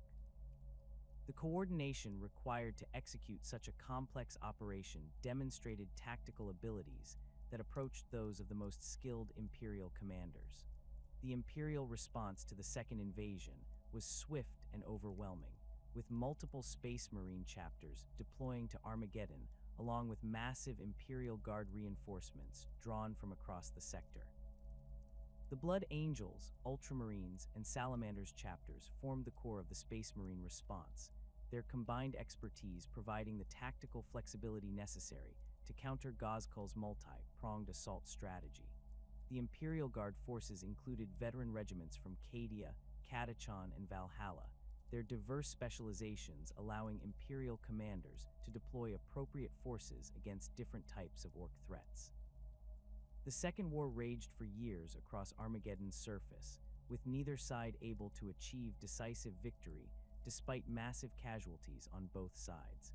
The conflict evolved into a grinding war of attrition that saw entire hive cities change hands multiple times, their populations either evacuated or caught in the crossfire between opposing forces.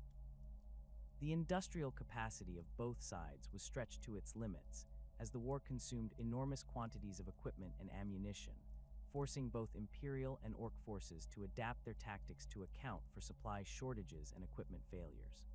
Ghazghkull's personal involvement in the Second War was far more direct than in his first campaign, with the massive warboss leading assault forces in person and engaging Imperial champions in single combat on multiple occasions. His confrontations with Space Marine heroes became legendary, particularly his battles with Captain Yarrick of the Armageddon Steel Legion, whose cybernetic modifications and tactical brilliance made him one of the few Imperial commanders capable of matching the Ork warboss in both physical and intellectual combat. These personal duels took on symbolic significance that extended far beyond their immediate tactical impact, inspiring both sides to greater efforts while demonstrating the individual heroism that characterized the conflict. The conclusion of the Second War for Armageddon came not through decisive military victory, but through Ghazghkull's strategic decision to withdraw his forces before they could be completely destroyed by the mounting Imperial reinforcements. The Ork warboss had achieved his primary objectives of testing Imperial responses and gathering additional intelligence about human military capabilities, while simultaneously establishing his reputation as the most dangerous greenskin leader of the modern era. His withdrawal was conducted with the same tactical sophistication that had characterized the entire campaign, with the majority of his forces successfully evacuating to continue their Waaaghs elsewhere in the galaxy. The Third War for Armageddon began when Ghazghkull returned once again, this time leading a force that represented the culmination of his decades of conquest and preparation.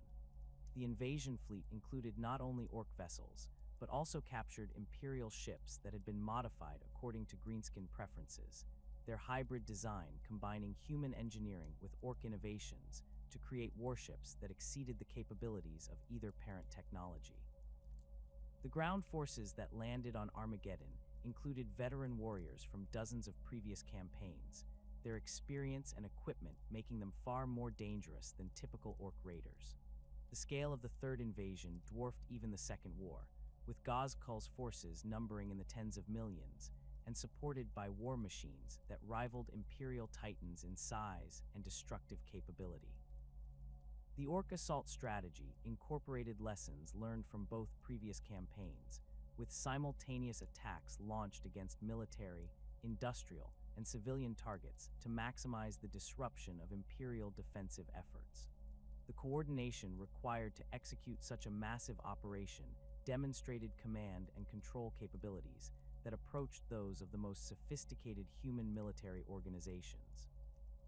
The most devastating conflict in Imperial history that did not directly involve Chaos forces occurred during the 32nd millennium, when an Ork warlord known only as the Beast launched a campaign that brought greenskin forces to the very gates of Terra itself.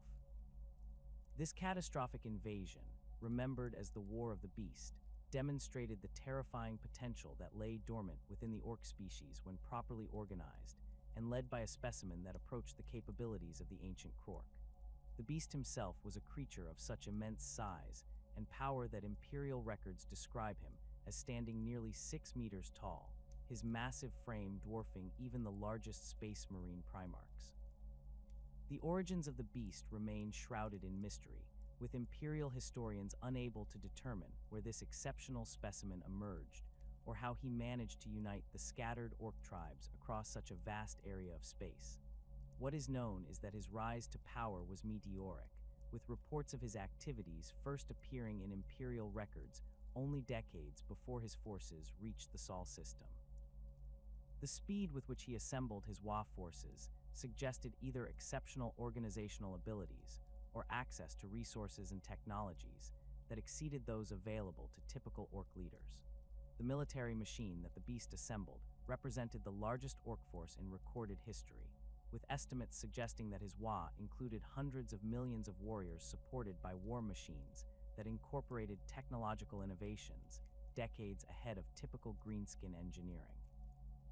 The Ork fleet that carried these forces included massive attack moons, artificial planetoids equipped with weapons capable of destroying entire star systems. These colossal constructs demonstrated engineering capabilities that approached those of the ancient Krork, their construction requiring resources and coordination that should have been beyond the reach of any Ork leader. The Imperial response to the beast's invasion was hampered by complacency and political divisions that had weakened humanity's military capabilities during the long peace that followed the Horus Heresy. The Space Marine chapters had been reduced to 1,000 warriors each, their numbers insufficient to counter a threat of this magnitude without massive support from other Imperial forces. The Imperial Navy, while still formidable, lacked the concentration of firepower necessary to engage the beast's attack moons in direct combat, forcing Imperial commanders to rely on unconventional tactics and desperate gambles. The Siege of Terra itself became the climactic confrontation of the War of the Beast, with Ork forces actually landing on humanity's homeworld for the first time since the species achieved spaceflight. The sight of greenskin warriors fighting in the shadow of the Imperial Palace sent shockwaves throughout the Imperium, demonstrating that even the most sacred and heavily defended worlds were not immune to Ork aggression. The defense of Terra required the mobilization of every available Imperial asset, from the Adeptus Custodes to the lowliest PDF trooper, in a desperate effort to prevent the fall of humanity's capital. The resolution of the War of the Beast came through a combination of Imperial heroism and Ork overconfidence, with a small force of Space Marines managing to infiltrate the Beast's command center and eliminate the massive warlord in single combat. The death of their leader caused the immediate collapse of the Waaaagh forces, though the process of eliminating the remaining Ork strongholds required decades of continuous military operations across multiple sectors. The war's aftermath led to major reforms in Imperial military organization, including the creation of the Death Watch and significant increases in Space Marine recruitment quotas. Beyond these legendary campaigns, numerous lesser but still significant Waaaghs have plagued the galaxy throughout Imperial history, each demonstrating different aspects of Ork military potential and tactical innovation. Warboss Scarfang's campaigns in the Segmentum Pacificus during the 39th millennium showcased Ork abilities in void warfare, with his forces developing innovative boarding tactics that allowed them to capture and convert Imperial vessels with unprecedented efficiency. Scarfang himself was a master of naval combat, his understanding of three-dimensional tactics and fleet coordination rivaling that of experienced Imperial Navy admirals. The forces under Scarfang's command specialized in ship-to-ship combat and the capture of enemy vessels, their expertise in void warfare allowing them to build a fleet that combined the best features of multiple technological traditions. Captured Imperial vessels were modified according to Ork preferences, their weapon systems enhanced, and their armor reinforced while maintaining the sophisticated systems that made them effective in space combat. The resulting hybrid warships proved remarkably effective against both Imperial and alien opponents, their combination of human engineering and Ork innovation creating capabilities that exceeded either parent technology. Nazdreg Ugg Erdgrub's campaigns in the Eastern Fringe demonstrated Ork adaptability in fighting against Tyrannid Hive fleets, with his forces developing specialized tactics and equipment designed to counter the unique threats posed by the Great Devourer. Nazdreg's understanding of Tyrannid biology and behavior allowed his forces to achieve tactical victories against Hive fleet elements that had overwhelmed Imperial defenders, his success earning him recognition as one of the most tactically innovative Ork leaders of recent centuries. The weapons and vehicles developed by his mechboys incorporated anti-Tyrannid features that proved effective against creatures that had evolved to counter conventional Imperial weapons. The freebooter captains who operate throughout the galaxy represent a different aspect of Ork military potential, their independent operations demonstrating the effectiveness of small-scale raiding forces led by experienced commanders. These piratical leaders typically command relatively small forces consisting of a few ships and several hundred warriors, but their mobility and tactical flexibility allow them to achieve results that would be impossible for larger, more conventional forces. Captain Badrock and his Flash Gits exemplify this approach, their raids targeting high-value Imperial installations and shipping lanes with surgical precision that maximizes damage while minimizing their own casualties. The emergence of Gazkulmag Uruk-Thraka as the most formidable Ork warboss in millennia began not with grand proclamations or spectacular victories, but with a crude surgical procedure performed in the ramshackle operating theater of Mad Doc Grotznik on the feral world of Urk. The young Ork who would eventually terrorize the Imperium across multiple sectors had already distinguished himself as an exceptionally large and aggressive specimen, his natural size and ferocity marking him as potential leadership material among his clan. However, it was the catastrophic head injury he sustained during a particularly vicious tribal conflict that would ultimately transform him from a promising warrior into something far more dangerous. The projectile that nearly killed the future prophet of Gork and Mork penetrated deep into his skull, fragmenting bone and damaging brain tissue in ways that should have proven fatal to any normal Ork. Lesser specimens would have died from such trauma, their primitive nervous systems unable to compensate for the massive disruption to their cranial structure. Gazkul's exceptional constitution allowed him to survive the initial injury, though he remained unconscious for days while his clan debated whether to finish him off or attempt some form of treatment.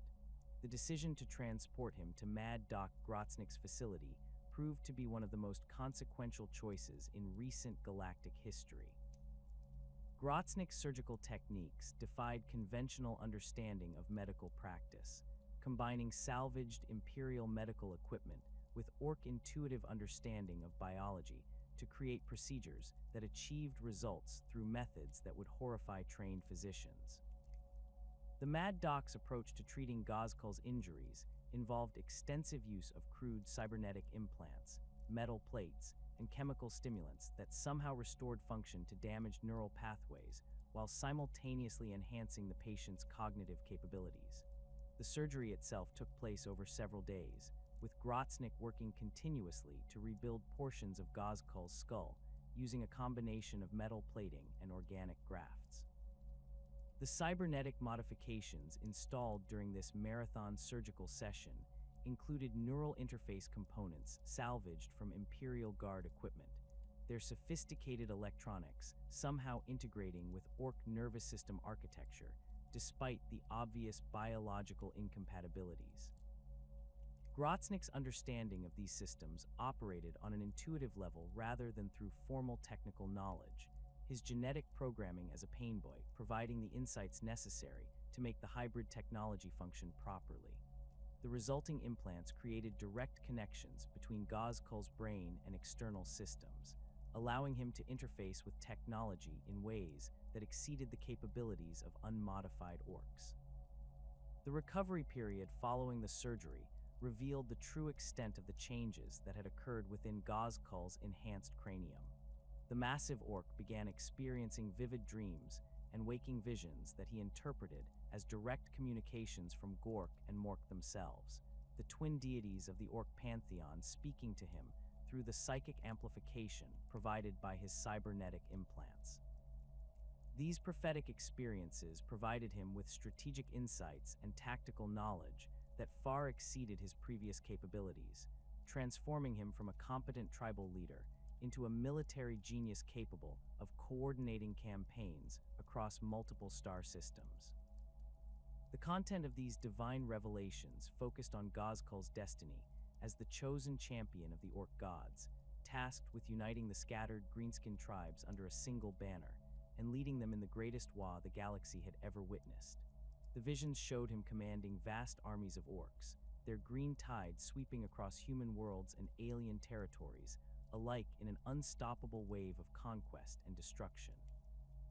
These prophetic images were accompanied by detailed tactical information about enemy weaknesses, strategic opportunities, and the locations of resources necessary to sustain massive military campaigns.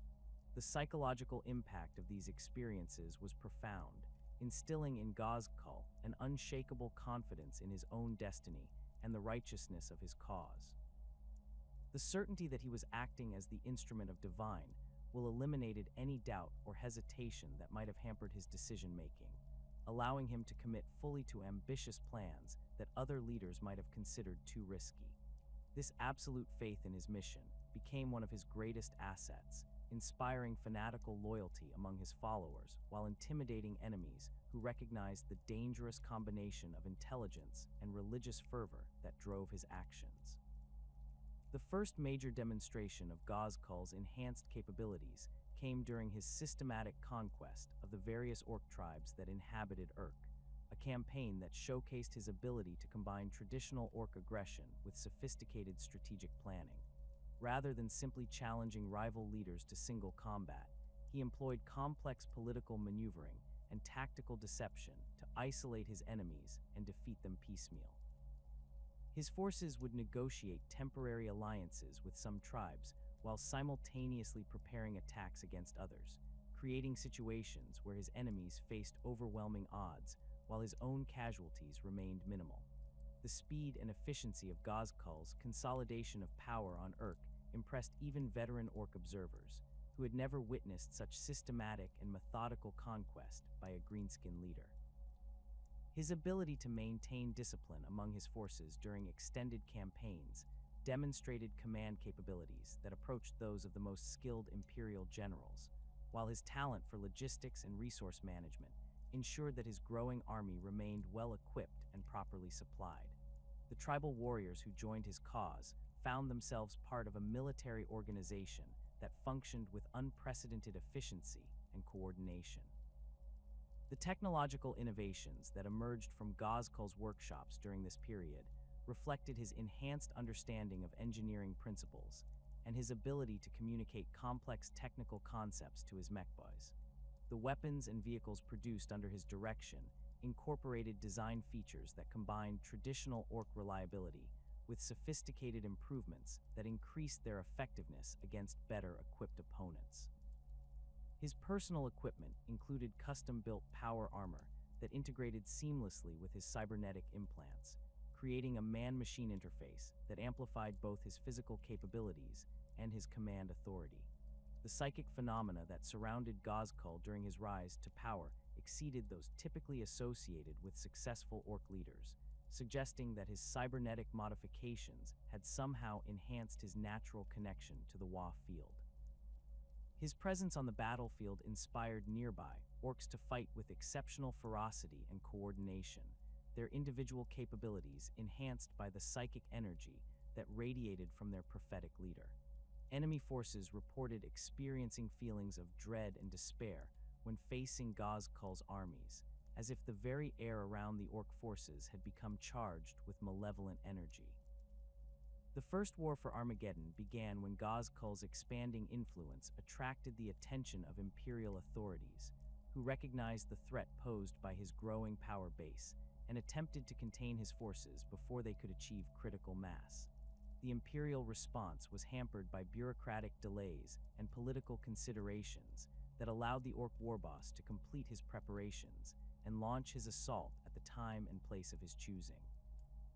The invasion fleet that emerged from the warp around Armageddon represented the culmination of years of careful planning and resource accumulation, its composition and deployment demonstrating strategic thinking that caught Imperial defenders completely off guard. The space hulks that delivered Ghazghkull's invasion force to Armageddon's surface had been extensively modified during their journey through the warp, their crude construction enhanced with additional weapon systems and troop transport facilities that maximized their effectiveness as assault platforms. The coordination required to navigate multiple space hulks simultaneously through warp space and emerge at precisely the right coordinates demonstrated navigational skills that exceeded those of most human ship captains. The timing of the assault was carefully calculated to coincide with periods of reduced Imperial patrol activity, allowing the invasion force to achieve complete tactical surprise. The initial landings on Armageddon showcased Gozkul's ability to coordinate complex multi-pronged assaults that struck simultaneously at multiple strategic targets across the planet's surface. His forces employed sophisticated reconnaissance techniques to identify key infrastructure nodes and defensive positions, their intelligence-gathering operations demonstrating capabilities that rivaled those of Imperial Guard special forces. The assault troops that emerged from the space hulks included specialized units trained for specific mission types, from siege specialists equipped with heavy weapons to infiltration teams capable of operating behind enemy lines. The siege tactics employed during the assault on Hive Acheron revealed the extent of Gozkul's military education, his forces utilizing techniques that combined traditional Ork aggression with innovative approaches to urban warfare.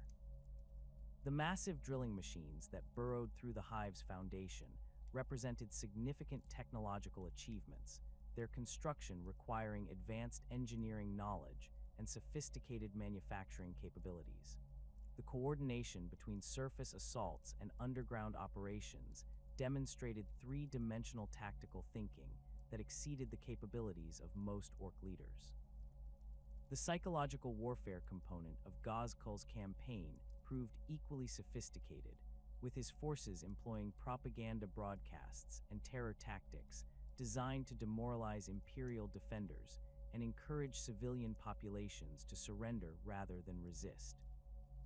The Ork warboss understood that military victory required more than simple battlefield success, recognizing that the complete conquest of a heavily populated world demanded the cooperation, or at least the passive acceptance of its inhabitants.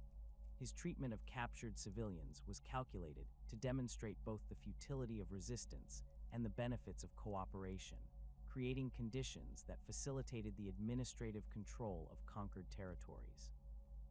The withdrawal of Gozkul's forces at the conclusion of the First War demonstrated strategic discipline that surprised Imperial observers, who had expected the Ork leader to fight to the death rather than accept tactical defeat. The evacuation was conducted with military precision that preserved the majority of his forces and equipment while denying Imperial forces the decisive victory they had anticipated. Intelligence gathered during the campaign was systematically analyzed and incorporated into planning for future operations, demonstrating an institutional learning capability that was unprecedented among Ork military organizations. The decades between the First and Second Wars for Armageddon witnessed Gozkul's transformation from a regional threat into a galaxy-spanning menace, his forces conducting campaigns across multiple sectors while systematically building the resources necessary for an even larger assault. His ability to coordinate operations across vast distances demonstrated command and control capabilities that approached those of Imperial High Command, while his talent for inspiring loyalty among diverse Ork populations created a unified military culture that transcended traditional clan boundaries. The technological innovations that emerged from his expanding network of workshops and factories represented significant advances in Ork engineering capabilities. The second invasion of Armageddon revealed the full extent of Gozkul's strategic evolution, his forces employing tactics and equipment that incorporated lessons learned from the first campaign while demonstrating entirely new capabilities developed during the intervening years. The simultaneous multi-target assault strategy prevented Imperial forces from concentrating their defenses, while the sophisticated logistics network that supported his operations allowed him to sustain combat operations at a pace that exhausted his enemies. The personal leadership he provided during critical battles inspired his forces to achieve tactical victories that should have been impossible given their equipment limitations. The legendary confrontations between Gozkul and Commissar Yarrick during the Second War elevated both combatants to mythical status within their respective military traditions, their personal duels serving as focal points for the broader conflict between their civilizations. The mutual respect that developed between these exceptional leaders transcended the racial hatred that typically characterized human-orc conflicts, creating a rivalry that was based on professional admiration rather than simple bloodlust. Their encounters became case studies in individual heroism and tactical brilliance that influenced military doctrine on both sides of the conflict. The strategic withdrawal that concluded the Second War demonstrated Ghazghkull's maturation as a military leader, his decision to preserve his forces for future operations rather than pursuing immediate tactical gains, showing a level of strategic thinking that few Orc leaders had ever achieved. The evacuation was conducted under intense imperial pressure, yet the majority of his forces successfully escaped to continue their campaigns elsewhere in the galaxy. The intelligence and experience gained during the extended conflict provided valuable insights that would inform his future strategic planning and tactical innovations. The current phase of Ghazghkull's career has seen him embrace his role as the prophet of Krork and Mork with increasing fervor, his religious authority among Orc populations rivaling his military reputation in its ability to inspire fanatical devotion. His proclamations regarding the coming Great Waaagh that will unite all greenskins under his leadership have attracted followers from across the galaxy, creating a movement that transcends traditional clan loyalties and regional boundaries. The scale of forces now gathering under his banner represents the largest concentration of Orc military power since the War of the Beast, with estimates suggesting that his current Waaagh includes tens of millions of warriors supported by technological resources that approach those of a major imperial sector. The technological sophistication of Ghazghkull's current forces reflects decades of continuous innovation and resource accumulation, with his mechboys producing weapons and vehicles that incorporate the best features of multiple alien technologies. The Gargants and super heavy vehicles that form the backbone of his assault forces demonstrate engineering capabilities that rival those of Imperial Titans, while his naval assets include both captured human vessels and purpose-built Orc warships that combine the advantages of both technological traditions. The coordination required to maintain and operate such a diverse array of equipment demonstrates logistical capabilities that exceed those of most human military organizations. The divine pantheon that governs Orc spiritual life consists of twin deities whose brutal simplicity perfectly mirrors the crude psychology of their worshippers. Krork and Mork represent the fundamental aspects of Orc nature distilled into their purest forms, embodying the violence and cunning that drive greenskin civilization across the galaxy. These gods exist not as distant, incomprehensible entities, but as immediate, tangible forces that manifest through every act of Orc aggression and every moment of battlefield inspiration. Their influence permeates Orc society so completely that the distinction between religious devotion and military doctrine becomes meaningless, creating a warrior culture where worship and warfare are indistinguishable activities. The physical manifestations of Krork and Mork in Orc religious imagery reflect their dual nature as complementary aspects of the same fundamental force. Krork appears as a massive green skinned giant whose enormous frame bristles with crude weapons and primitive armor, his appearance emphasizing raw physical power and direct confrontation. His traditional depictions show him wielding enormous clubs or primitive firearms, his stance aggressive and his expression displaying the mindless fury that characterizes Orc combat behavior. Mork, by contrast, is typically portrayed as equally large but more cunning in appearance, his weapons more sophisticated, and his posture suggesting intelligence and planning rather than simple brutality. The theological distinction between these twin deities centers on their approach to violence rather than their fundamental nature, with Orc religious doctrine attempting to categorize the different methods by which enemies can be defeated and territories conquered. Krork represents brutally cunning warfare, the application of intelligence and planning in service of overwhelming force. His domain encompasses the strategic thinking that allows orc armies to identify enemy weaknesses and exploit them through coordinated assaults. Mork embodies cunningly brutal tactics, the use of deception and misdirection to create opportunities for devastating attacks. His influence guides orcs who prefer ambush tactics, surprise assaults, and the psychological warfare that demoralizes enemies before physical combat begins.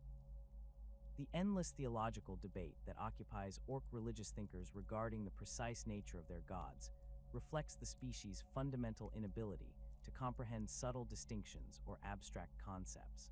Orc weirdboys and other spiritual leaders engage in heated arguments about whether Gork is brutally cunning or cunningly brutal, their discussions often degenerating into physical confrontations that settle doctrinal disputes through the application of superior fighting ability. These theological conflicts serve important social functions within orc communities, providing outlets for competitive aggression while reinforcing the central importance of violence in all aspects of greenskin culture.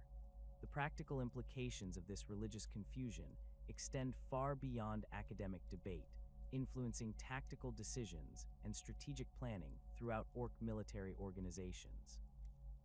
Commanders who favor Gork's approach typically employ straightforward assault tactics that rely on superior numbers and firepower to overwhelm enemy positions, their battle plans emphasizing direct confrontation and the systematic application of force. Leaders who align themselves with Mork's philosophy prefer more sophisticated approaches that incorporate deception, flanking maneuvers, and psychological warfare designed to confuse and demoralize their opponents before the main assault begins. The worship practices that characterize orc religious observance bear little resemblance to the contemplative rituals found in other species' spiritual traditions, instead taking the form of violent competitions and combat demonstrations that celebrate the martial virtues embodied by their twin gods. Orc religious ceremonies typically involve elaborate fighting tournaments where warriors compete to demonstrate their prowess with various weapons and combat techniques. These contests serve multiple purposes within greenskin society, identifying the most skilled fighters while providing entertainment and reinforcing social hierarchies through displays of superior combat ability. The construction of massive idols and totems represents one of the most visible expressions of orc religious devotion, with communities dedicating enormous resources to creating monuments that honor Gork and Mork through displays of artistic brutality. These structures typically consist of crude but imposing sculptures fashioned from salvaged metal, scavenged materials, and the bones of defeated enemies. The largest idols can reach heights of several hundred meters, their construction requiring the coordinated efforts of entire clans working together to assemble frameworks capable of supporting their massive weight. The artistic style employed in these religious monuments reflects orc aesthetic preferences for intimidating imagery and functional decoration, with the idols serving as both spiritual focal points and practical defensive installations. The twin god statues often incorporate functional weapon systems, their extended arms mounting artillery pieces or missile launchers that can engage enemy forces while simultaneously serving as objects of religious veneration. The construction techniques used in these projects demonstrate sophisticated engineering capabilities, with orc mechboys employing advanced structural principles to create stable foundations capable of supporting weapons that would normally require dedicated gun emplacements. The most impressive expressions of orc religious architecture take the form of gargants, massive walking war machines that serve as mobile temples dedicated to Gork and Mork, while simultaneously functioning as devastating weapons of war. These colossal constructs represent the ultimate fusion of orc religious devotion and military pragmatism, their towering frames designed to inspire awe in both allies and enemies while delivering firepower that can level entire city blocks. The construction of a gargant requires years of preparation and the accumulation of vast quantities of materials, making these projects major undertakings that unite entire orc communities in common purpose. The religious significance of gargants extends beyond their practical military applications to encompass their role as walking manifestations of divine power, their presence on battlefields serving to channel the favor of Gork, and morph directly into combat situations. The crews that operate these massive machines undergo extensive ritualistic preparation, their training incorporating religious ceremonies designed to ensure proper spiritual alignment with the machine's divine purpose. The weapon systems mounted on gargants often receive individual names and religious consecration, their destructive capabilities viewed as direct expressions of divine will rather than simple technological achievements. The spiritual hierarchy within Ork religious organizations operates according to principles that emphasize practical demonstration of divine favor rather than theological knowledge or ritual expertise. Ork priests, known as weirdboys when they possess psychic abilities, achieve their positions through displays of supernatural power that convince their communities of their special connection to Gork and Mork. These religious leaders often experience violent psychic episodes during which they channel divine energy in spectacular displays that can level buildings or incinerate enemy formations, their abilities serving as tangible proof of their gods' continued interest in Ork affairs. The role of weirdboys in Ork religious practice extends beyond simple ceremonial functions to encompass their critical importance in generating and focusing the Waaaagh energy that makes Ork technology function properly. These unfortunate individuals serve as living conduits for the collective psychic force generated by large gatherings of Orks, their bodies absorbing and channeling energies that would kill normal greenskins. The religious significance of this process cannot be overstated, as Ork communities view their weirdboys as direct intermediaries between the physical world and the divine realm inhabited by their twin gods. The psychic phenomena associated with weirdboy activities demonstrate the immediate and tangible nature of Ork religious experience, with divine intervention manifesting as measurable changes in physical reality rather than abstract spiritual benefits. During major religious ceremonies, experienced weirdboys can channel sufficient Waaaagh energy to create localized reality distortions that affect everything from equipment functionality to the fundamental laws of physics. These displays of supernatural power serve to reinforce Ork faith in their gods while providing practical benefits that improve their military effectiveness and technological capabilities. The afterlife beliefs that characterize Ork religious doctrine reflect their fundamental preoccupation with warfare and their inability to conceive of existence without constant conflict and competition. Ork mythology describes the realm of Gork and Mork as an eternal battlefield where the spirits of dead warriors continue fighting for the entertainment of their gods, their combat prowess in the physical world determining their status and equipment in the afterlife. This vision of posthumous existence serves to motivate Ork warriors to achieve greater feats of violence and destruction, as their performance in life directly influences their eternal fate. The specific details of Ork afterlife mythology vary considerably between different clans and regions, though all versions emphasize the continuation of warfare and the importance of individual combat achievement in determining spiritual status. Some traditions describe elaborate hierarchies of warrior spirits organized according to their battlefield accomplishments, while others focus on endless tournaments and competitions that allow the dead to continue proving their worth. The common thread connecting all these beliefs is the assumption that death represents merely a transition to a different form of combat, rather than an end to existence or a fundamental change in the nature of consciousness. The influence of these afterlife beliefs on Ork military behavior cannot be overstated, as the promise of eternal warfare provides powerful motivation for warriors facing dangerous combat situations.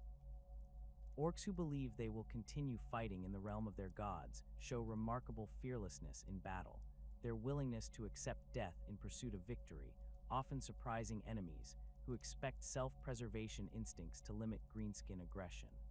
This religious fatalism contributes significantly to Ork military effectiveness, as their forces can sustain casualty rates that would break the morale of more rational species. The generation of Waaaagh energy through religious devotion represents one of the most significant aspects of Ork spiritual practice, with the collective faith of greenskin communities directly contributing to their military capabilities and technological effectiveness. The psychic field that emerges from large gatherings of orcs draws much of its power from their shared religious beliefs, their absolute certainty in the favor of Gork and Mork translating into measurable improvements in equipment performance and combat effectiveness. This phenomenon creates a feedback loop where military success reinforces religious faith, which in turn generates greater psychic energy that enables even more impressive battlefield achievements.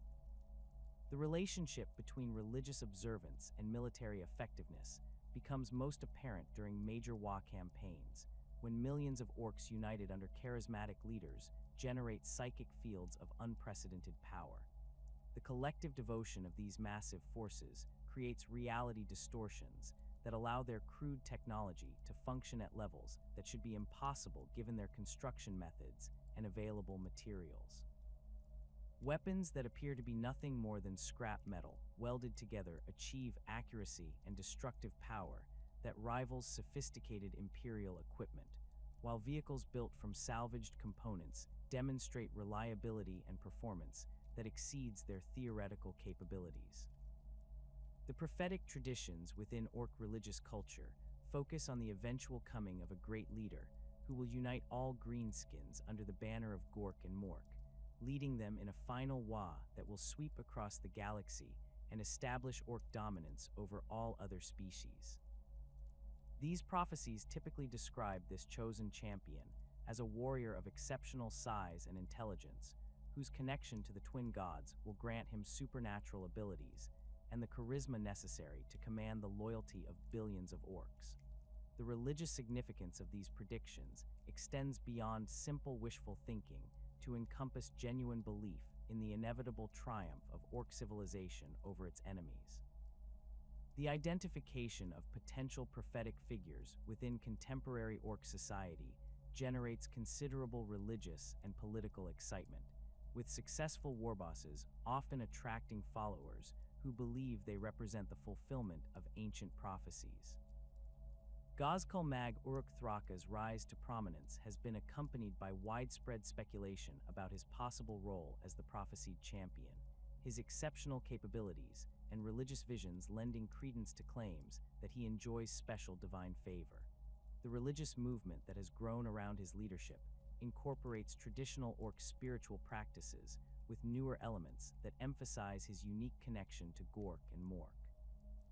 The ritual scarification and body modification, practices that characterize orc religious devotion, serve both spiritual and practical functions within greenskin society, with warriors using permanent alterations to their physical appearance to demonstrate their commitment to their gods while simultaneously intimidating their enemies. These modifications typically involve the creation of elaborate patterns of scars that chronicle individual combat achievements, their designs incorporating religious symbols and clan markings that identify the bearer's spiritual allegiances and military accomplishments.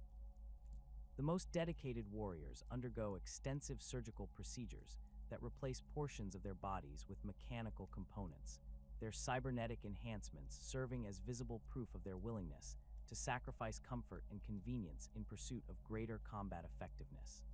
The religious significance of these body modifications extends beyond simple decoration to encompass their role in channeling divine energy and improving the bearer's connection to the WAAAGH field. Orc spiritual leaders often claim that properly consecrated scars and implants can enhance a warrior's combat abilities by creating physical conduits for supernatural power, their beliefs supported by observable improvements in the performance of heavily modified individuals.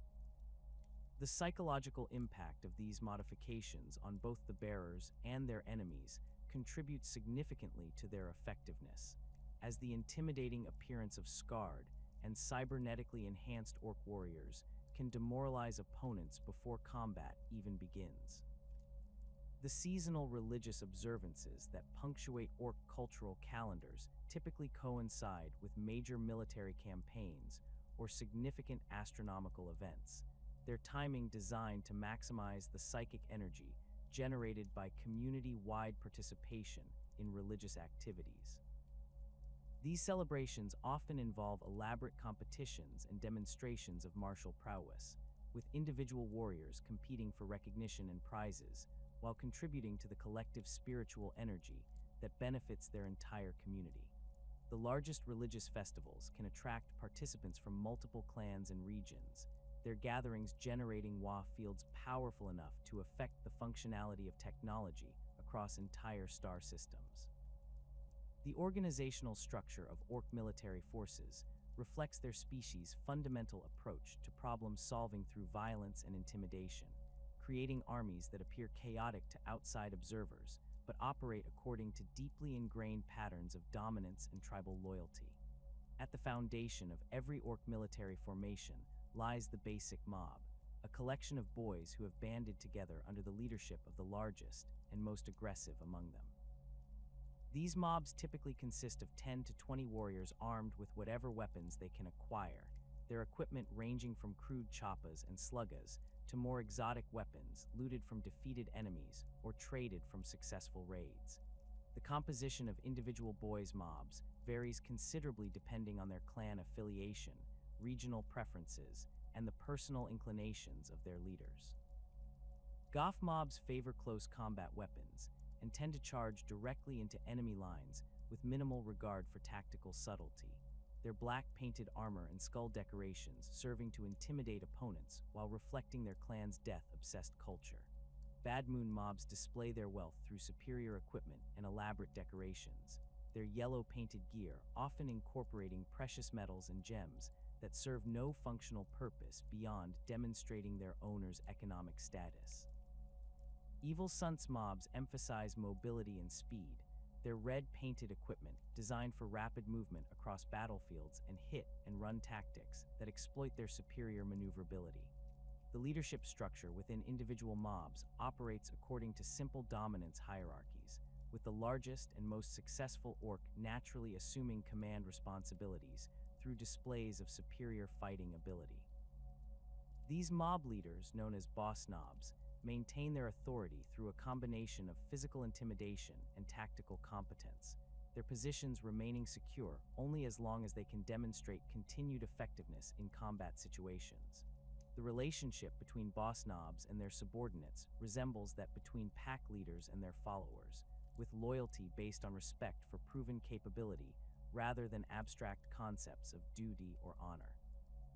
The weapons carried by individual boys reflect both their personal preferences and the equipment available through their clan's supply networks, creating a diverse array of armaments that would appear completely random to military observers from more organized species.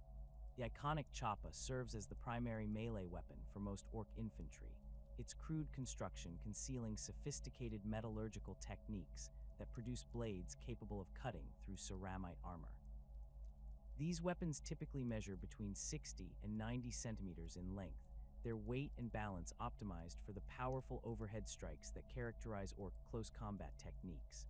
The handles are often wrapped in leather or cloth to improve grip, while the blades themselves may feature serrated edges, hooks, or other modifications designed to inflict maximum damage on unarmored targets. Sluggas represent the standard ranged weapon for Ork infantry forces, their simple design consisting of a crude barrel attached to a firing mechanism that launches projectiles through the application of explosive force. These weapons fire a variety of ammunition types, from properly manufactured bullets to random pieces of scrap metal that achieve lethal velocity through sheer kinetic energy.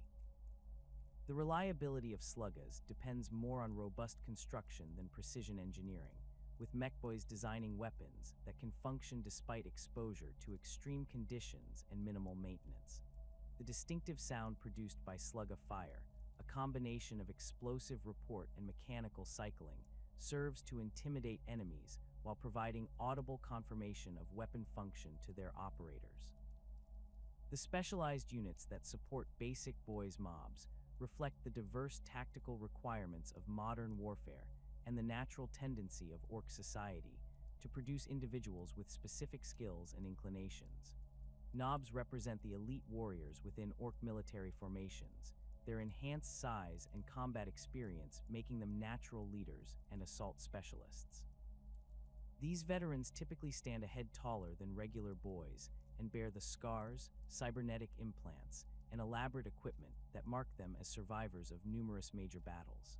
Their weapons often incorporate power fields or other advanced technologies looted from defeated enemies, while their armor consists of layered plates that provide superior protection without significantly restricting mobility.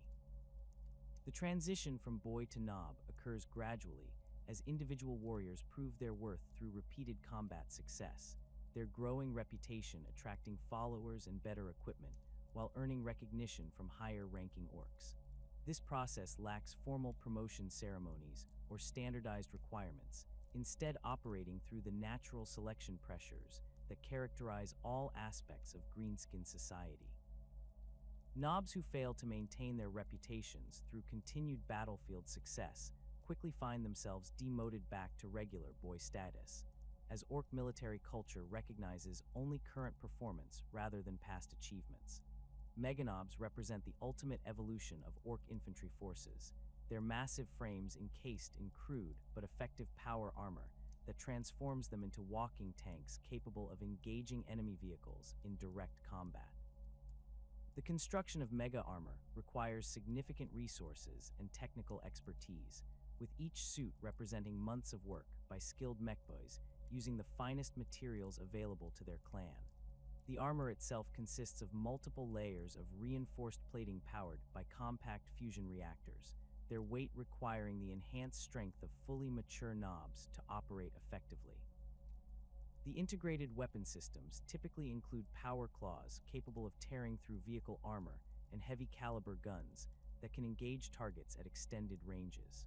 The psychological impact of meganobs on both allies and enemies cannot be overstated, as their imposing appearance and obvious combat capability inspire confidence among friendly forces while demoralizing opponents who must face these mechanical monstrosities in battle. The distinctive sound of mega armor servos and the ground-shaking impact of their footsteps announce their presence long before they become visible, creating an atmosphere of dread that often causes enemy units to break and run before combat even begins. The tactical flexibility provided by these units allows orc commanders to assault heavily fortified positions that would be impossible for regular infantry to overcome. The heavy support elements that provide fire support for orc infantry formations consist primarily of specialized units armed with weapons designed to engage enemy vehicles and fortifications at extended ranges. Lutas represent one of the most common heavy weapons teams, their obsession with acquiring and employing captured enemy equipment making them natural choices for operating sophisticated weapon systems. These specialists typically carry heavy weapons looted from defeated Imperial Guard units or salvaged from destroyed vehicles, their expertise with alien technology allowing them to maintain and operate equipment that would be beyond the capabilities of regular boys. The weapons employed by Lutas vary considerably depending on what equipment they have managed to acquire through battlefield salvage or trading with other units. Heavy bolters represent popular choices due to their reliability and the widespread availability of ammunition, while lascannons provide the armor-penetrating capability necessary to engage enemy vehicles effectively. Some Lutas prefer more exotic weapons such as plasma cannons or missile launchers, their operation requiring greater technical skill but offering superior destructive potential against appropriate targets. The diversity of equipment within Luta squads creates logistical challenges, but provides tactical flexibility that allows them to adapt to changing battlefield conditions. Tankbustas specialize in anti-vehicle warfare, their equipment and tactics specifically designed to destroy enemy armor through the application of overwhelming firepower at close range. These specialists typically carry rockets, crude but effective anti-tank weapons that combine orc engineering principles with salvaged Imperial technology to create missiles capable of penetrating heavy armor. The rocket launchers themselves appear to be little more than metal tubes with crude firing mechanisms, yet they consistently achieve penetration rates that rival sophisticated Imperial anti-tank weapons. The warheads typically consist of high explosive charges surrounded by metal fragments, their detonation creating devastating effects against both armored vehicles and infantry formations. The tactical employment of tankbustas requires careful coordination with other units, as their specialized role makes them vulnerable to enemy infantry while limiting their effectiveness against targets other than vehicles. Successful tankbusta operations typically involve infiltration techniques that allow the specialists to approach enemy armor undetected, their attacks coordinated to achieve maximum surprise and overwhelming local firepower concentration. The psychological impact of successful tankbusta attacks extends beyond the immediate destruction of enemy vehicles to encompass the demoralization of enemy crews who realize that their armor provides no protection against determined Ork anti-tank specialists. Flashgits represent an entirely different category of heavy weapons specialists, their mercenary nature and emphasis on individual glory setting them apart from the more traditional clan-based military units. These flamboyant warriors operate as independent contractors who sell their services to the highest bidder, their loyalty extending only as far as their current payment arrangements. The weapons carried by flashgits represent the pinnacle of Ork small arms technology, with each specialist carrying a unique snaz gun that incorporates the finest materials and most advanced features available to greenskin engineering. These weapons often feature multiple barrels, exotic ammunition types, and elaborate decorative elements that serve both functional and aesthetic purposes. The construction of snaz guns requires exceptional skill and access to rare materials, with each weapon representing a significant investment of time and resources by master mechboys. The firing mechanisms typically incorporate multiple ammunition feeds that allow the operator to select from various projectile types depending on the tactical situation, while the barrels may feature rifling, compensators, and other modifications that improve accuracy and reduce recoil. The most elaborate snaz guns incorporate power sources that enable the use of energy-based ammunition, their operation requiring sophisticated targeting systems and cooling mechanisms that push Ork technology to its limits. The mercenary lifestyle of flashgits creates unique challenges and opportunities within Ork society, as their independent status allows them to operate outside traditional clan hierarchies, while simultaneously limiting their access to the support networks that sustain conventional military units. These specialists must maintain their own equipment, acquire their own ammunition, and negotiate their own contracts, creating a level of self-sufficiency that would be impossible for warriors dependent on clan resources. The reputation and equipment of individual flashgits determine their market value, with the most successful mercenaries commanding premium rates for their services, while less capable operators struggle to find employment. The vehicle component of Ork military forces reflects their species' love of loud, fast machines and their intuitive understanding of mechanical principles, creating a diverse array of transports and fighting vehicles that combine crude construction with surprising effectiveness.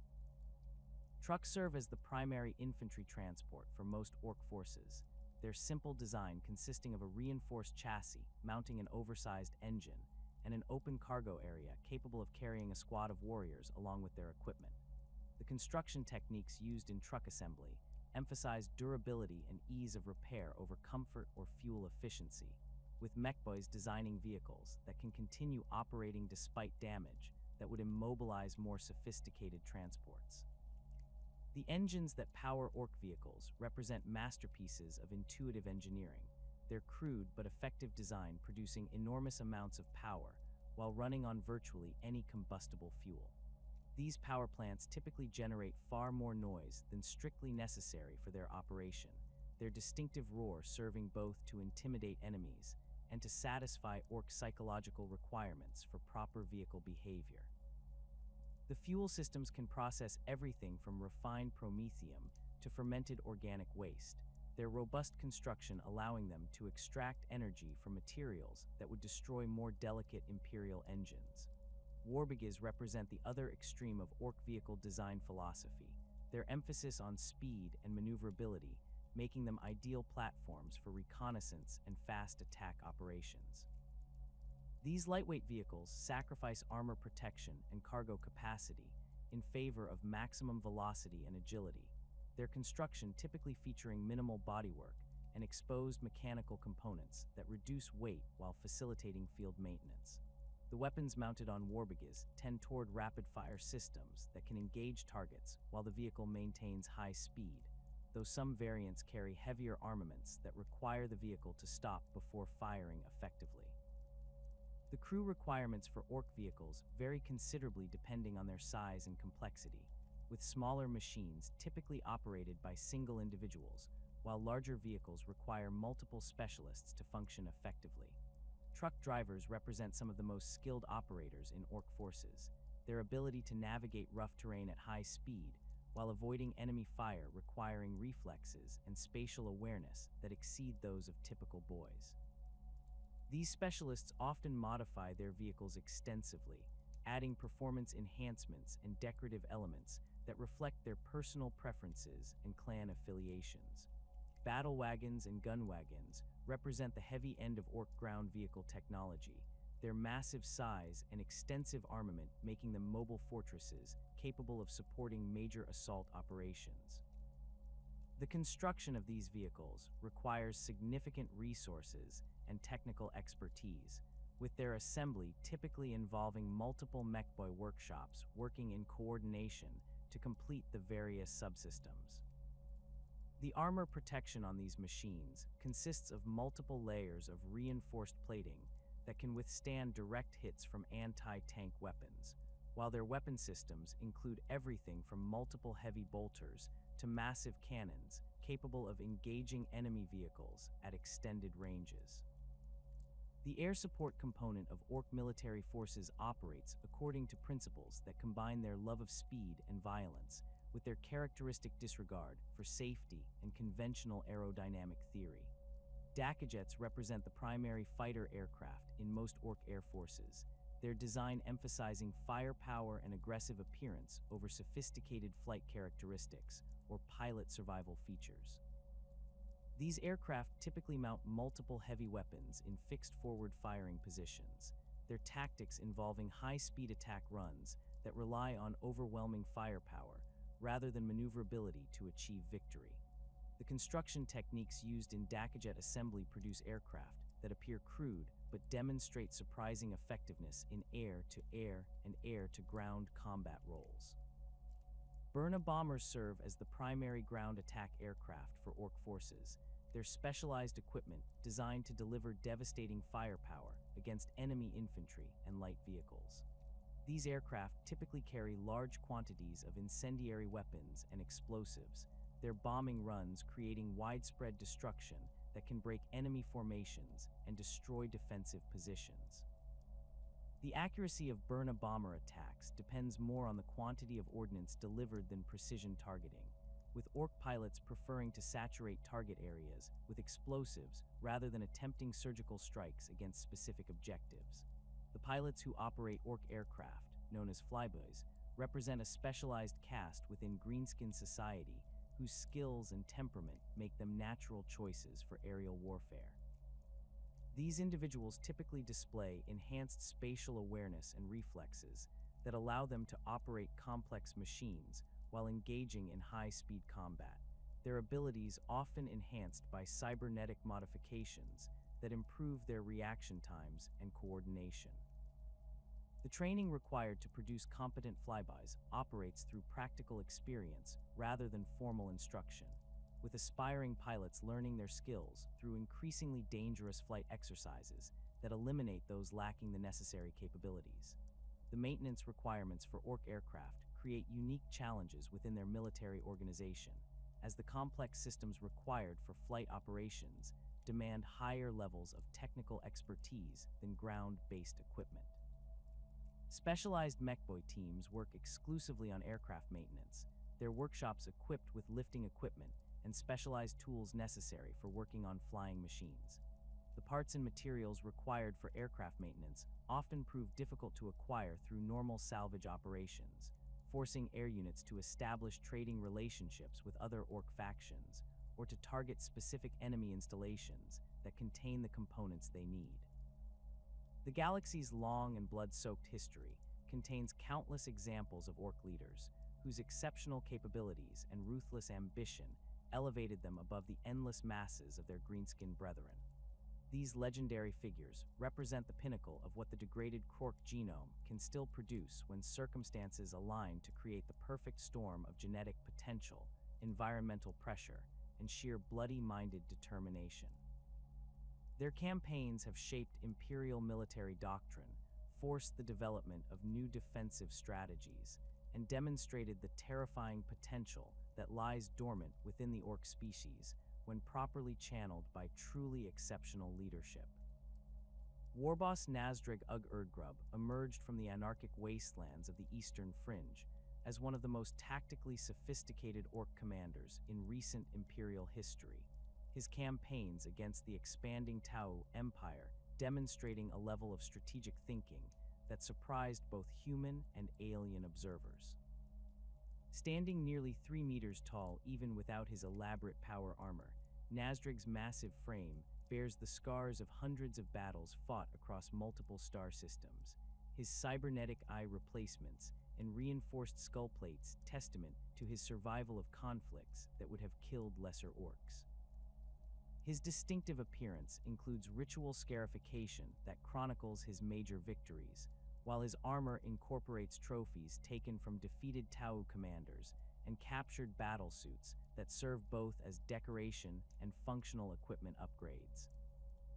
The origins of Nazdreg's exceptional tactical abilities remain unclear, though Imperial intelligence suggests his enhanced cognitive capabilities resulted from extensive exposure to Tau technology and battle doctrine during his early campaigns in the Damocles Gulf region. Unlike typical Ork leaders who rely primarily on overwhelming force and aggressive assault tactics, Nazdreg demonstrated remarkable adaptability in developing countermeasures against Tau military innovations. His forces learned to neutralize Tau drone support networks, exploit weaknesses in fire warrior positioning, and even capture and reverse engineer advanced Tau equipment for use in subsequent operations. The first major campaign that brought Nazdreg to Imperial attention occurred during his systematic conquest of the Tau-sept world of Petch, where his forces employed sophisticated siege tactics that combined traditional Ork aggression with innovative approaches to urban warfare. Rather than launching straightforward assaults against the heavily fortified Tau positions, Nazdreg's forces conducted extensive reconnaissance operations that identified key infrastructure nodes and supply routes. His assault strategy involved simultaneous attacks against multiple targets designed to disrupt Tau command and control systems while preventing coordinated defensive responses. The Siege of Petch showcased Nazdreg's ability to coordinate complex multi-phase operations that maintained pressure on enemy forces while preserving his own casualties for critical objectives. His forces employed captured Tau equipment to jam enemy communications, used modified Ork vehicles to mimic Tau tactical signatures, and even deployed Gretchen infiltration teams trained to sabotage critical systems from within Tau defensive perimeters. The psychological impact of these unconventional tactics proved as devastating as their physical effects, with Tau commanders struggling to adapt to an enemy who refused to conform to their expectations of Ork behavior. The technological innovations that emerged from Nazdreg's workshops during the Petch campaign demonstrated his mechboy's exceptional ability to analyze and reproduce Tau technology using Ork engineering principles. Captured pulse rifles were modified to fire Ork ammunition while retaining their superior accuracy and range, while Tau drone chassis were converted into crude but effective Ork equivalents that provided fire support and reconnaissance capabilities. The most impressive achievement was the successful reverse engineering of Tau battlesuit technology, producing hybrid systems that combined Tau mobility and targeting systems with Ork durability and firepower.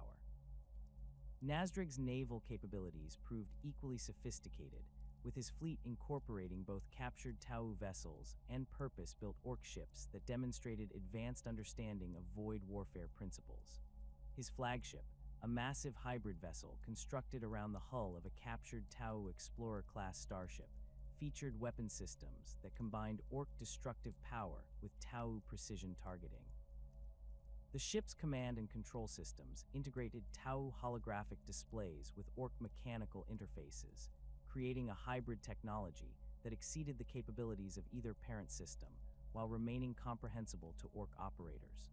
The expansion of Nasdrig's campaigns beyond the Damocles Gulf brought his forces into contact with Imperial Navy patrols, their encounters revealing the full extent of his tactical evolution and technological sophistication. His fleet employed coordinated attack patterns that demonstrated advanced understanding of three-dimensional combat, with his ships using Tau-derived stealth technology to achieve tactical surprise while maintaining the aggressive assault tactics that characterized Ork naval doctrine. The boarding actions that followed successful fleet engagements showcased hybrid assault techniques that combined Ork ferocity with Tau precision, creating devastating effectiveness against Imperial defenders unprepared for such sophisticated greenskin tactics.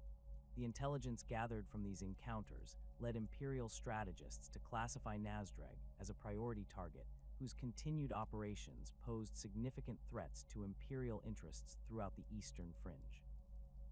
His ability to adapt and learn from each encounter made him increasingly dangerous over time, while his success in integrating alien technology suggested potential for even greater innovations if his campaigns continued unchecked.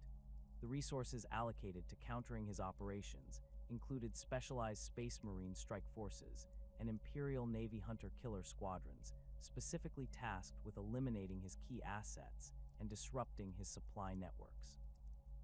Captain Badrock represents an entirely different aspect of Ork military potential. His career as the most successful freebooter leader in recent history, demonstrating the effectiveness of small-scale raiding operations conducted by highly mobile forces operating outside traditional clan structures. Standing slightly shorter than typical Ork knobs, but compensating with elaborate cybernetic enhancements and the finest equipment that stolen wealth can acquire, Badrock's appearance reflects his status as the premier pirate of the greenskin species. His ornate power armor incorporates precious metals and gems looted from countless raids, while his weapons collection includes exotic firearms acquired from across the galaxy through a combination of theft, trade, and violence. The freebooter lifestyle that Badrock epitomizes operates according to principles that emphasize individual profit and personal glory over the collective goals that drive traditional Ork military organizations. These mercenary warriors serve whoever pays them best, their loyalty extending only as far as their current contracts, while their methods focus on maximizing loot acquisition and minimizing their own casualties. This approach requires tactical sophistication and strategic planning that exceeds the capabilities of most Ork leaders, as successful freebooter operations depend on precise timing, accurate intelligence, and flawless execution rather than overwhelming force. Badrock's rise to prominence began during his service as a flash git in various mercenary companies, his exceptional marksmanship and tactical acumen quickly establishing him as a valuable asset to any force willing to meet his price. His personal weapon, a heavily modified snazgun incorporating targeting systems looted from Imperial Guard equipment and power sources salvaged from Space Marine weapons, became legendary among freebooter circles for its accuracy and destructive capability.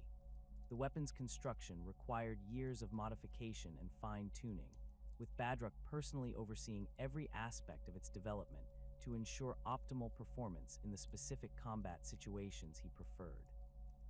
The formation of Badrock's own freebooter company marked the beginning of his most successful period, as his leadership attracted veteran warriors from across the galaxy who sought to profit from his reputation and tactical expertise.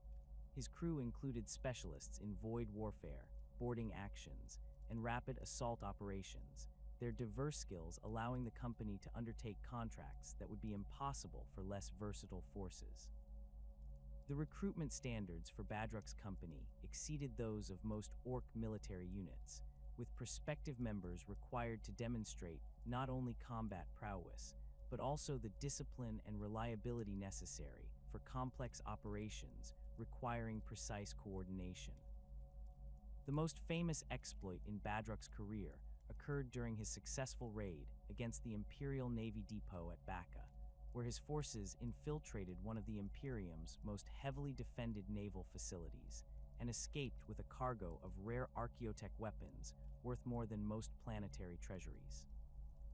The operation required months of planning and preparation, with Badrock's agents gathering intelligence about security procedures, patrol schedules, and defensive capabilities, while his technical specialists developed the specialized equipment necessary to breach the facility's sophisticated defenses. The raid itself lasted less than 6 hours, but its execution demonstrated tactical capabilities that rivaled those of the finest Imperial Special Forces. The success of the Waaaghs raid established Badrock's reputation throughout the galaxy, attracting contracts from clients ranging from rogue Imperial commanders to alien species seeking military assistance against their enemies. His company's services became so sought after that he could afford to be selective about which contracts to accept, choosing operations that offered the best combination of profit potential and personal challenge. This selectivity allowed him to avoid the high-casualty operations that destroyed lesser freebooter companies, while building a track record of success that commanded premium rates in the mercenary marketplace. Badrock's approach to void warfare incorporates lessons learned from encounters with multiple species and military traditions, creating a hybrid tactical doctrine that combines the best features of various combat philosophies. His ships employ stealth approaches derived from Eldar techniques, boarding tactics inspired by Space Marine assault methods, and fire support coordination that reflects Imperial Navy doctrine. The resulting combat effectiveness exceeds that of conventional Ork naval forces while maintaining the aggressive spirit and innovative problem-solving that characterizes greenskin military culture. The technological sophistication of Badrock's equipment extends beyond his personal weapons to encompass the specialized gear employed by his entire company, with each warrior carrying equipment optimized for their specific role within the organization. The boarding gear used by his assault specialists incorporates cutting tools capable of breaching any known armor material, while their weapon systems feature targeting enhancements that improve accuracy during the chaotic conditions of ship-to-ship combat. The void suits worn by his crew provide superior protection and mobility compared to standard Ork equipment, their construction incorporating materials and technologies acquired through decades of successful raids. The organizational structure of Badrock's company reflects his understanding of the requirements for successful mercenary operations, with clear hierarchies and specialized roles that ensure optimal performance during complex missions. His lieutenants include veterans of multiple military traditions who bring diverse expertise to the company's operations, while his technical specialists maintain and upgrade the sophisticated equipment that gives his forces their tactical advantages. The logistics network that supports his operations spans multiple star systems, with hidden supply caches and friendly contacts providing the resources necessary to sustain extended campaigns far from traditional Ork territories. The beast represents perhaps the most terrifying example of what the Ork species can achieve when a truly exceptional specimen emerges to unite the scattered greenskin tribes under a single banner. During the 32nd millennium, this colossal warboss launched the most devastating assault on Imperial territory since the Horus Heresy, his forces coming closer to conquering Terra itself than any enemy before or since.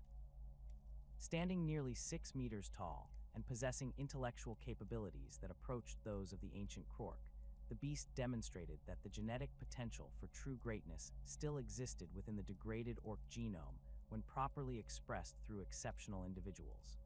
The origins of the beast remain one of the great mysteries of Imperial history, with no reliable records documenting his emergence or early campaigns. The first confirmed reports of his activities appeared in Imperial intelligence files only decades before his forces reached the Sol system, suggesting either an exceptionally rapid rise to power or a level of operational security that prevented earlier detection. The speed with which he assembled his massive Waaaagh forces indicated either unprecedented organizational abilities or access to resources and technologies that exceeded those available to typical Ork leaders.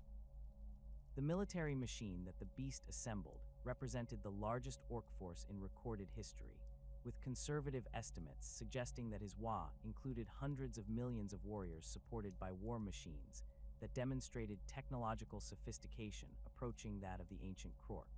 The most impressive achievements of his engineering core were the massive attack moons, artificial planetoids equipped with weapons capable of destroying entire star systems. These colossal constructs required resources and coordination that should have been beyond the reach of any Ork leader, their successful construction demonstrating capabilities that terrified Imperial observers who understood the implications of such technological achievements. The attack moons themselves defied conventional understanding of Ork engineering capabilities, their construction incorporating advanced gravitational manipulation systems and energy weapons that exceeded anything in the contemporary Imperial arsenal. Each moon measured several hundred kilometers in diameter and bristled with weapon batteries capable of engaging targets at interplanetary ranges, while their propulsion systems allowed them to achieve velocities that should have been impossible for objects of such massive size. The power requirements for operating these weapons suggested fusion technology that approached the sophistication of Dark Age of technology systems. The strategic doctrine employed by the Beast's forces demonstrated tactical thinking that exceeded anything previously observed from Ork commanders, with coordinated campaigns spanning multiple sectors and sophisticated logistics networks that sustained operations across vast distances. His forces employed combined arms tactics that integrated ground assaults with orbital bombardments, while his naval commanders demonstrated advanced understanding of fleet engagement principles that allowed them to achieve tactical victories against Imperial Navy squadrons despite facing technologically superior opponents. The coordination required to execute such complex operations suggested command and control capabilities that rivaled those of the most sophisticated human military organizations. The Imperial response to the Beast's invasion was hampered by complacency and political divisions that had weakened humanity's military capabilities during the long peace following the Horus Heresy. The Space Marine chapters had been reduced to 1,000 warriors, each following the Codex Astartes reforms, their numbers proving insufficient to counter a threat of this magnitude without massive support from other Imperial forces. The Imperial Guard regiments available for planetary defense lacked the training and equipment necessary to engage Ork forces operating with such technological sophistication and tactical coordination. The Siege of Terra represented the climactic phase of the War of the Beast, with Ork forces actually establishing beachheads on humanity's homeworld for the first time in recorded history. The psychological impact of greenskin warriors fighting within sight of the Imperial Palace sent shockwaves throughout the Imperium, demonstrating that even the most sacred and heavily defended worlds were vulnerable to sufficiently determined and well-equipped enemies. The defense of Terra required the mobilization of every available Imperial asset, from the elite Adeptus Custodes to hastily recruited PDF units, in a desperate effort to prevent the fall of humanity's capital. The resolution of the crisis came through a combination of Imperial heroism and strategic assassination, with a small force of Space Marines managing to infiltrate the Beast's command center and eliminate the massive warlord in personal combat.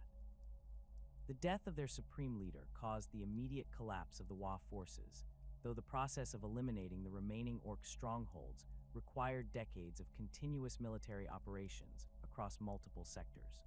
The war's aftermath led to comprehensive reforms in Imperial military organization, including the creation of the Death Watch and significant increases in Space Marine recruitment quotas to prevent similar threats from achieving such devastating success. Mad Doc Grotznik occupies a unique position within Ork society as the most infamous painboy in recent history, his surgical innovations and experimental procedures advancing greenskin medical knowledge while simultaneously creating some of the most terrifying specimens ever to emerge from orc operating theaters. Standing slightly shorter than typical knobs, but compensating with an elaborate collection of surgical implements and cybernetic enhancements, Grotznick's appearance reflects his obsession with biological modification and mechanical augmentation. His multiple mechanical arms allow him to perform complex surgical procedures with unprecedented precision, while his enhanced sensory organs provide the detailed anatomical knowledge necessary for his experimental work. Grotznick's rise to prominence began during his early career as a conventional pain boy, his exceptional surgical skills and innovative techniques quickly establishing him as one of the most sought-after medical practitioners in his region. His willingness to experiment with radical procedures and unconventional treatments attracted patients who had been written off by other pain boys, while his success rate with complex operations exceeded that of more conservative practitioners. The reputation he built during this period provided the foundation for his later career as the galaxy's most notorious orc surgeon. The surgical innovations that made Grotznick famous throughout orc society include advanced cybernetic integration techniques that allow organic and mechanical systems to function together with unprecedented efficiency. His procedures for installing power claw replacements result in limbs that provide superior strength and durability compared to original biological appendages, while his cranial modification techniques can enhance cognitive capabilities and psychic sensitivity in suitable subjects. The most famous example of his work remains the extensive modifications he performed on Waaaghs Uruk-Thraka, transforming a promising but injured warboss into the most dangerous orc leader in contemporary galactic history. The experimental procedures that Grotznick conducts in his mobile surgical facility push the boundaries of what is possible with orc medical technology, combining salvaged Imperial equipment with innovative techniques that achieve results through methods that would horrify trained physicians. His operating theater includes advanced life support systems, sophisticated monitoring equipment, and an extensive collection of surgical tools that range from simple scalpels to complex cybernetic installation devices. The facility itself operates as a mobile laboratory that can be transported aboard various spacecraft, allowing Grotznick to conduct his research while remaining mobile enough to avoid enemies seeking to eliminate him. WAAAGH represents the ultimate expression of the Evil Sunz clan's obsession with speed and mechanical innovation. His career as the galaxy's premier speed freak, demonstrating the heights that orc engineering can achieve when focused on a single overwhelming passion. Standing nearly 3 meters tall and bearing extensive cybernetic modifications that enhance his reflexes and coordination, WAAAGH's appearance reflects his total dedication to the pursuit of ever greater velocity. His custom power armor incorporates multiple targeting systems and communication devices that allow him to coordinate high-speed operations while maintaining situational awareness during complex maneuvers. The legendary bike that serves as WAAAGH's primary mount represents the pinnacle of orc mechanical engineering, its construction incorporating the finest materials and most advanced technologies available to greenskin workshops. The vehicle's massive engine produces power levels that should be impossible for a machine of its size, while its reinforced chassis and suspension systems allow it to maintain stability at velocities that would destroy conventional vehicles. The weapon systems mounted on the bike include rapid-fire guns optimized for engaging targets while maintaining maximum speed, their targeting systems compensating for the extreme conditions of high-velocity combat. WAAAGH's influence on orc mechanical development extends far beyond his personal equipment to encompass the innovations he has introduced throughout Evil Sunz society and beyond. His workshops produce modified engines, enhanced suspension systems, and aerodynamic improvements that have been adopted by speed freaks across the galaxy, while his tactical innovations in high-speed warfare have influenced military doctrine throughout the orc species. The racing competitions he organizes serve both as entertainment and as testing grounds for new technologies, with successful innovations quickly spreading throughout the broader orc community.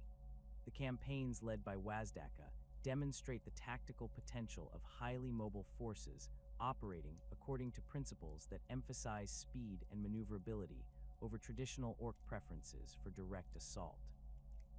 His forces specialize in rapid strikes against isolated targets, their superior mobility allowing them to achieve local superiority before enemy reinforcements can respond effectively. The coordination required to execute such operations demands exceptional communication systems and tactical flexibility, capabilities that WAAAGH has developed through decades of experience in high-speed warfare. The closing years of the 41st millennium have witnessed an unprecedented escalation in Ork activity across the galaxy, with multiple massive WAAAGH forces simultaneously threatening Imperial space on a scale not seen since the War of the Beast. The Great Rift's violent birth has fundamentally altered the strategic landscape, creating new opportunities for greenskin expansion while simultaneously exposing Ork populations to chaos corruption in ways that have produced disturbing mutations within their species. These developments have forced Imperial military planners to reassess their long-standing assumptions about Ork capabilities and behavior patterns, as traditional containment strategies prove inadequate against the enhanced threats emerging from this new galactic reality. Waaaghs continues to represent the single greatest Ork threat to Imperial stability, with the profit of Gork and Mork's forces having grown to encompass tens of millions of warriors spread across multiple sectors. His current campaign has evolved beyond simple territorial conquest to encompass a galaxy-spanning religious crusade that attracts followers from previously unaffiliated Ork populations throughout the eastern fringe and Segmentum Solar. Intelligence reports indicate that his forces now include sophisticated command structures capable of coordinating operations across interstellar distances, with subordinate warbosses maintaining tactical independence while adhering to strategic objectives established by Gazkul's inner circle of advisors. The technological sophistication of Gazkul's current forces exceeds anything previously documented in Imperial records, with his mechboys producing weapons and vehicles that incorporate design principles derived from multiple alien species encountered during his campaigns. Captured Tau battlesuit technology has been successfully integrated into Ork mega armor designs, creating hybrid systems that combine greenskin durability with advanced targeting and mobility systems. Similarly, salvaged Necron components have been incorporated into Ork energy weapons, producing devastating effects that approach the destructive capability of ancient Xenos technology while maintaining the crude reliability that characterizes greenskin engineering. The naval component of Gazkul's Waaaghs has achieved unprecedented coordination and effectiveness, with his fleet incorporating both purpose-built Ork vessels and captured Imperial ships that have been extensively modified according to greenskin preferences. The flagship of this armada, a massive space hulk designated by Imperial intelligence as Planet Killer, mounts weapons systems that rival those found on Gloriana-class battleships while maintaining the ramshackle appearance that conceals its true capabilities from casual observation. The vessel serves as both a mobile command center and a symbol of Gazkul's divine mandate, its presence in a star system typically preceding major assault operations by several months. The psychological impact of Gazkul's religious message has proven as dangerous as his military capabilities, with his proclamations about the coming Great Waaaagh inspiring Ork uprisings on worlds that had been considered pacified for centuries. Dormant spore infestations that had remained inactive for decades are experiencing mass germination events triggered by the psychic resonance of his expanding Waaaagh field, creating new threats that strain Imperial defensive resources already stretched thin by multiple simultaneous crises. The religious fervor surrounding his leadership has also attracted human cultists and alien mercenaries who view his success as evidence of divine favor, creating unusual multi-species alliances that complicate Imperial intelligence gathering and tactical planning. Waaaghs emerged from the Charadan sector, as another major threat during the early years of the 41st millennium's final century, with this massive orc force demonstrating tactical innovations that caught Imperial defenders completely unprepared. The warboss leading this campaign possessed an intuitive understanding of siege warfare that allowed his forces to systematically reduce fortified positions using techniques that combined traditional orc aggression with sophisticated engineering approaches. His forces successfully besieged and captured the fortress world of Badlanding, a victory that provided them with advanced Imperial military equipment and established Snagrod's reputation as one of the most dangerous orc leaders in the galaxy. The Badlanding campaign showcased several disturbing developments in orc military capabilities, including the successful deployment of coordinated artillery barrages that demonstrated unprecedented accuracy and timing. Snagrod's forces employed captured Imperial Guard heavy weapons in massed batteries that provided sustained fire support for assault operations, their effectiveness enhanced by orc modifications that increased rate of fire at the expense of barrel life and accuracy.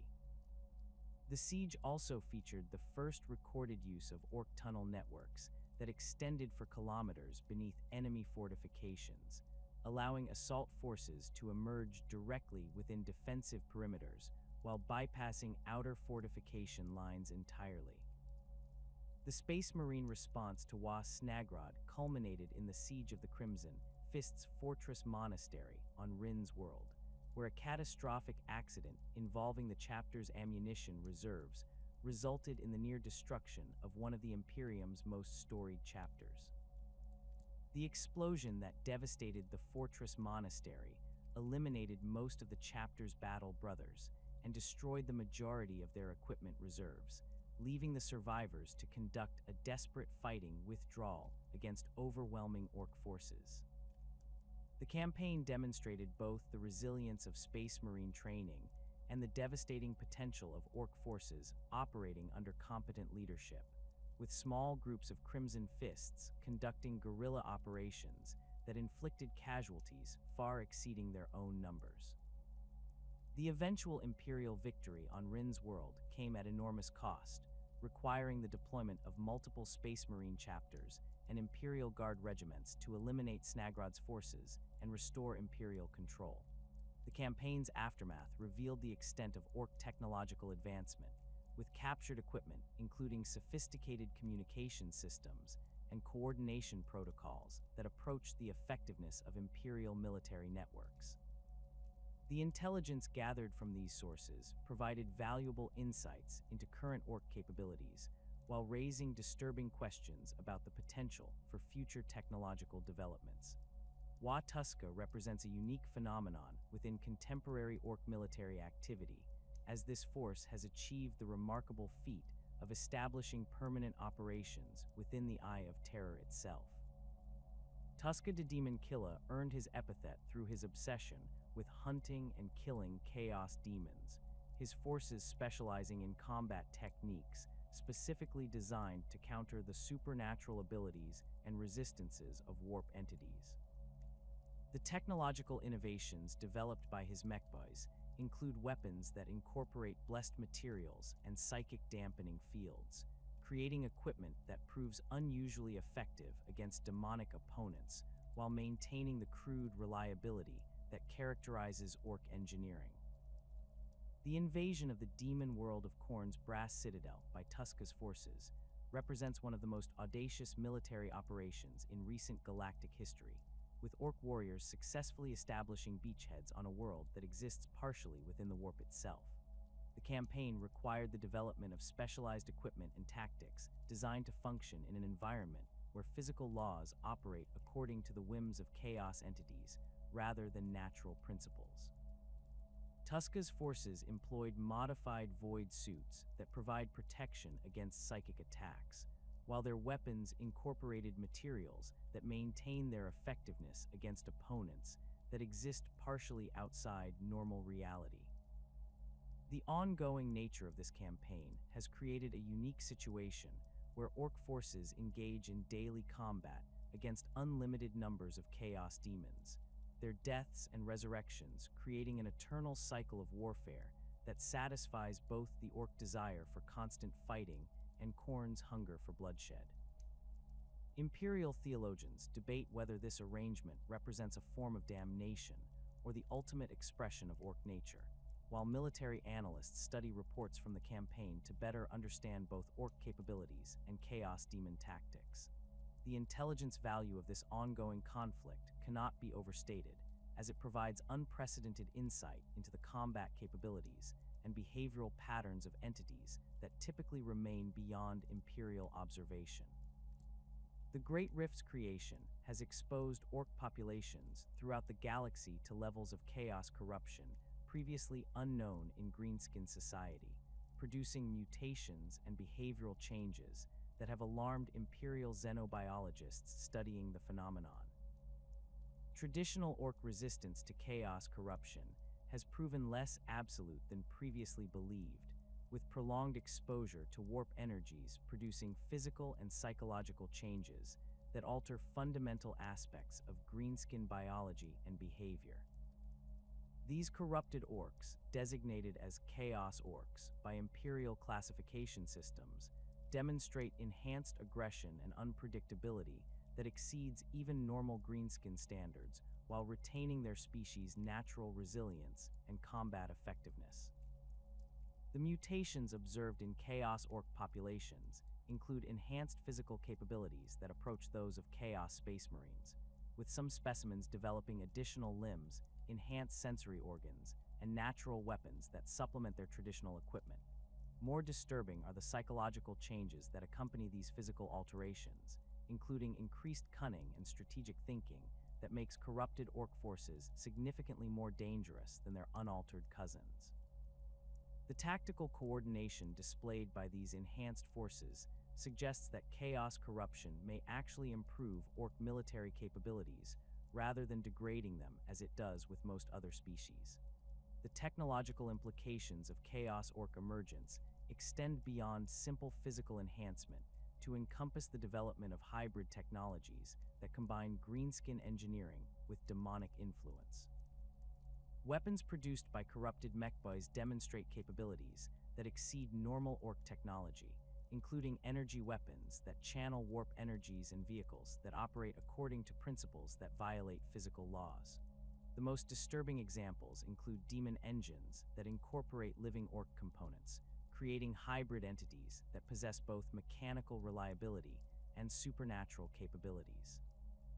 The spread of chaos corruption among Ork populations has created new strategic challenges for Imperial forces, as traditional anti-Ork tactics prove less effective against enhanced opponents who demonstrate unprecedented coordination and tactical sophistication.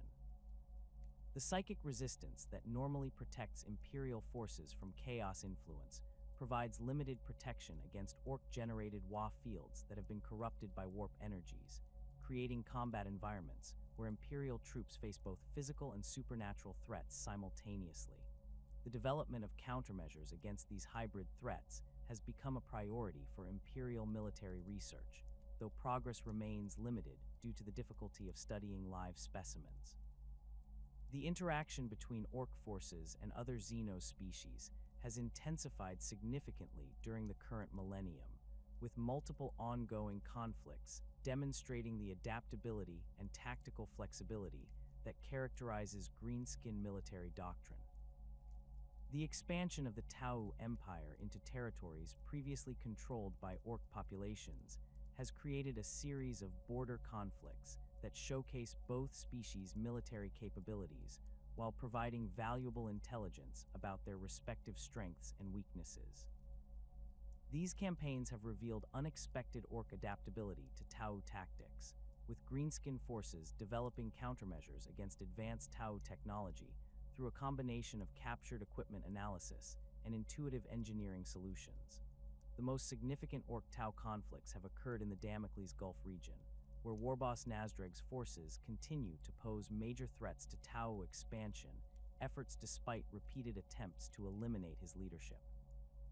The technological innovations developed during these campaigns have spread throughout the broader Ork community, with mechboys across the galaxy incorporating Tau-derived improvements into their own designs.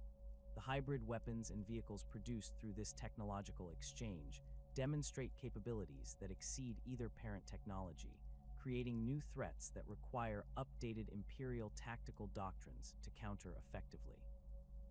The ongoing conflict between Ork forces and Tyranid hive fleets represents one of the most destructive military confrontations in the current galaxy, with both species demonstrating remarkable adaptability in developing new tactics and biological modifications to counter their opponents' capabilities. The consumption of Ork biomass by Tyranid organisms has produced hybrid creatures that incorporate greenskin resilience and aggression into Tyranid biological templates, creating new bioforms that pose unprecedented threats to Imperial forces. Conversely, Ork exposure to Tyranid biotechnology has inspired pain-by innovations that incorporate biological modifications derived from captured Tyranid specimens.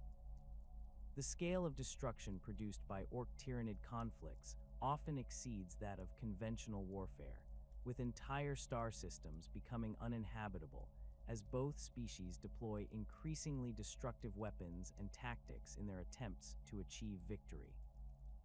The environmental damage caused by these conflicts creates long-term strategic implications that affect Imperial planning across multiple sectors, as worlds that might otherwise serve as defensive positions or resource sources become permanently compromised by the biological and technological contamination left by these battles.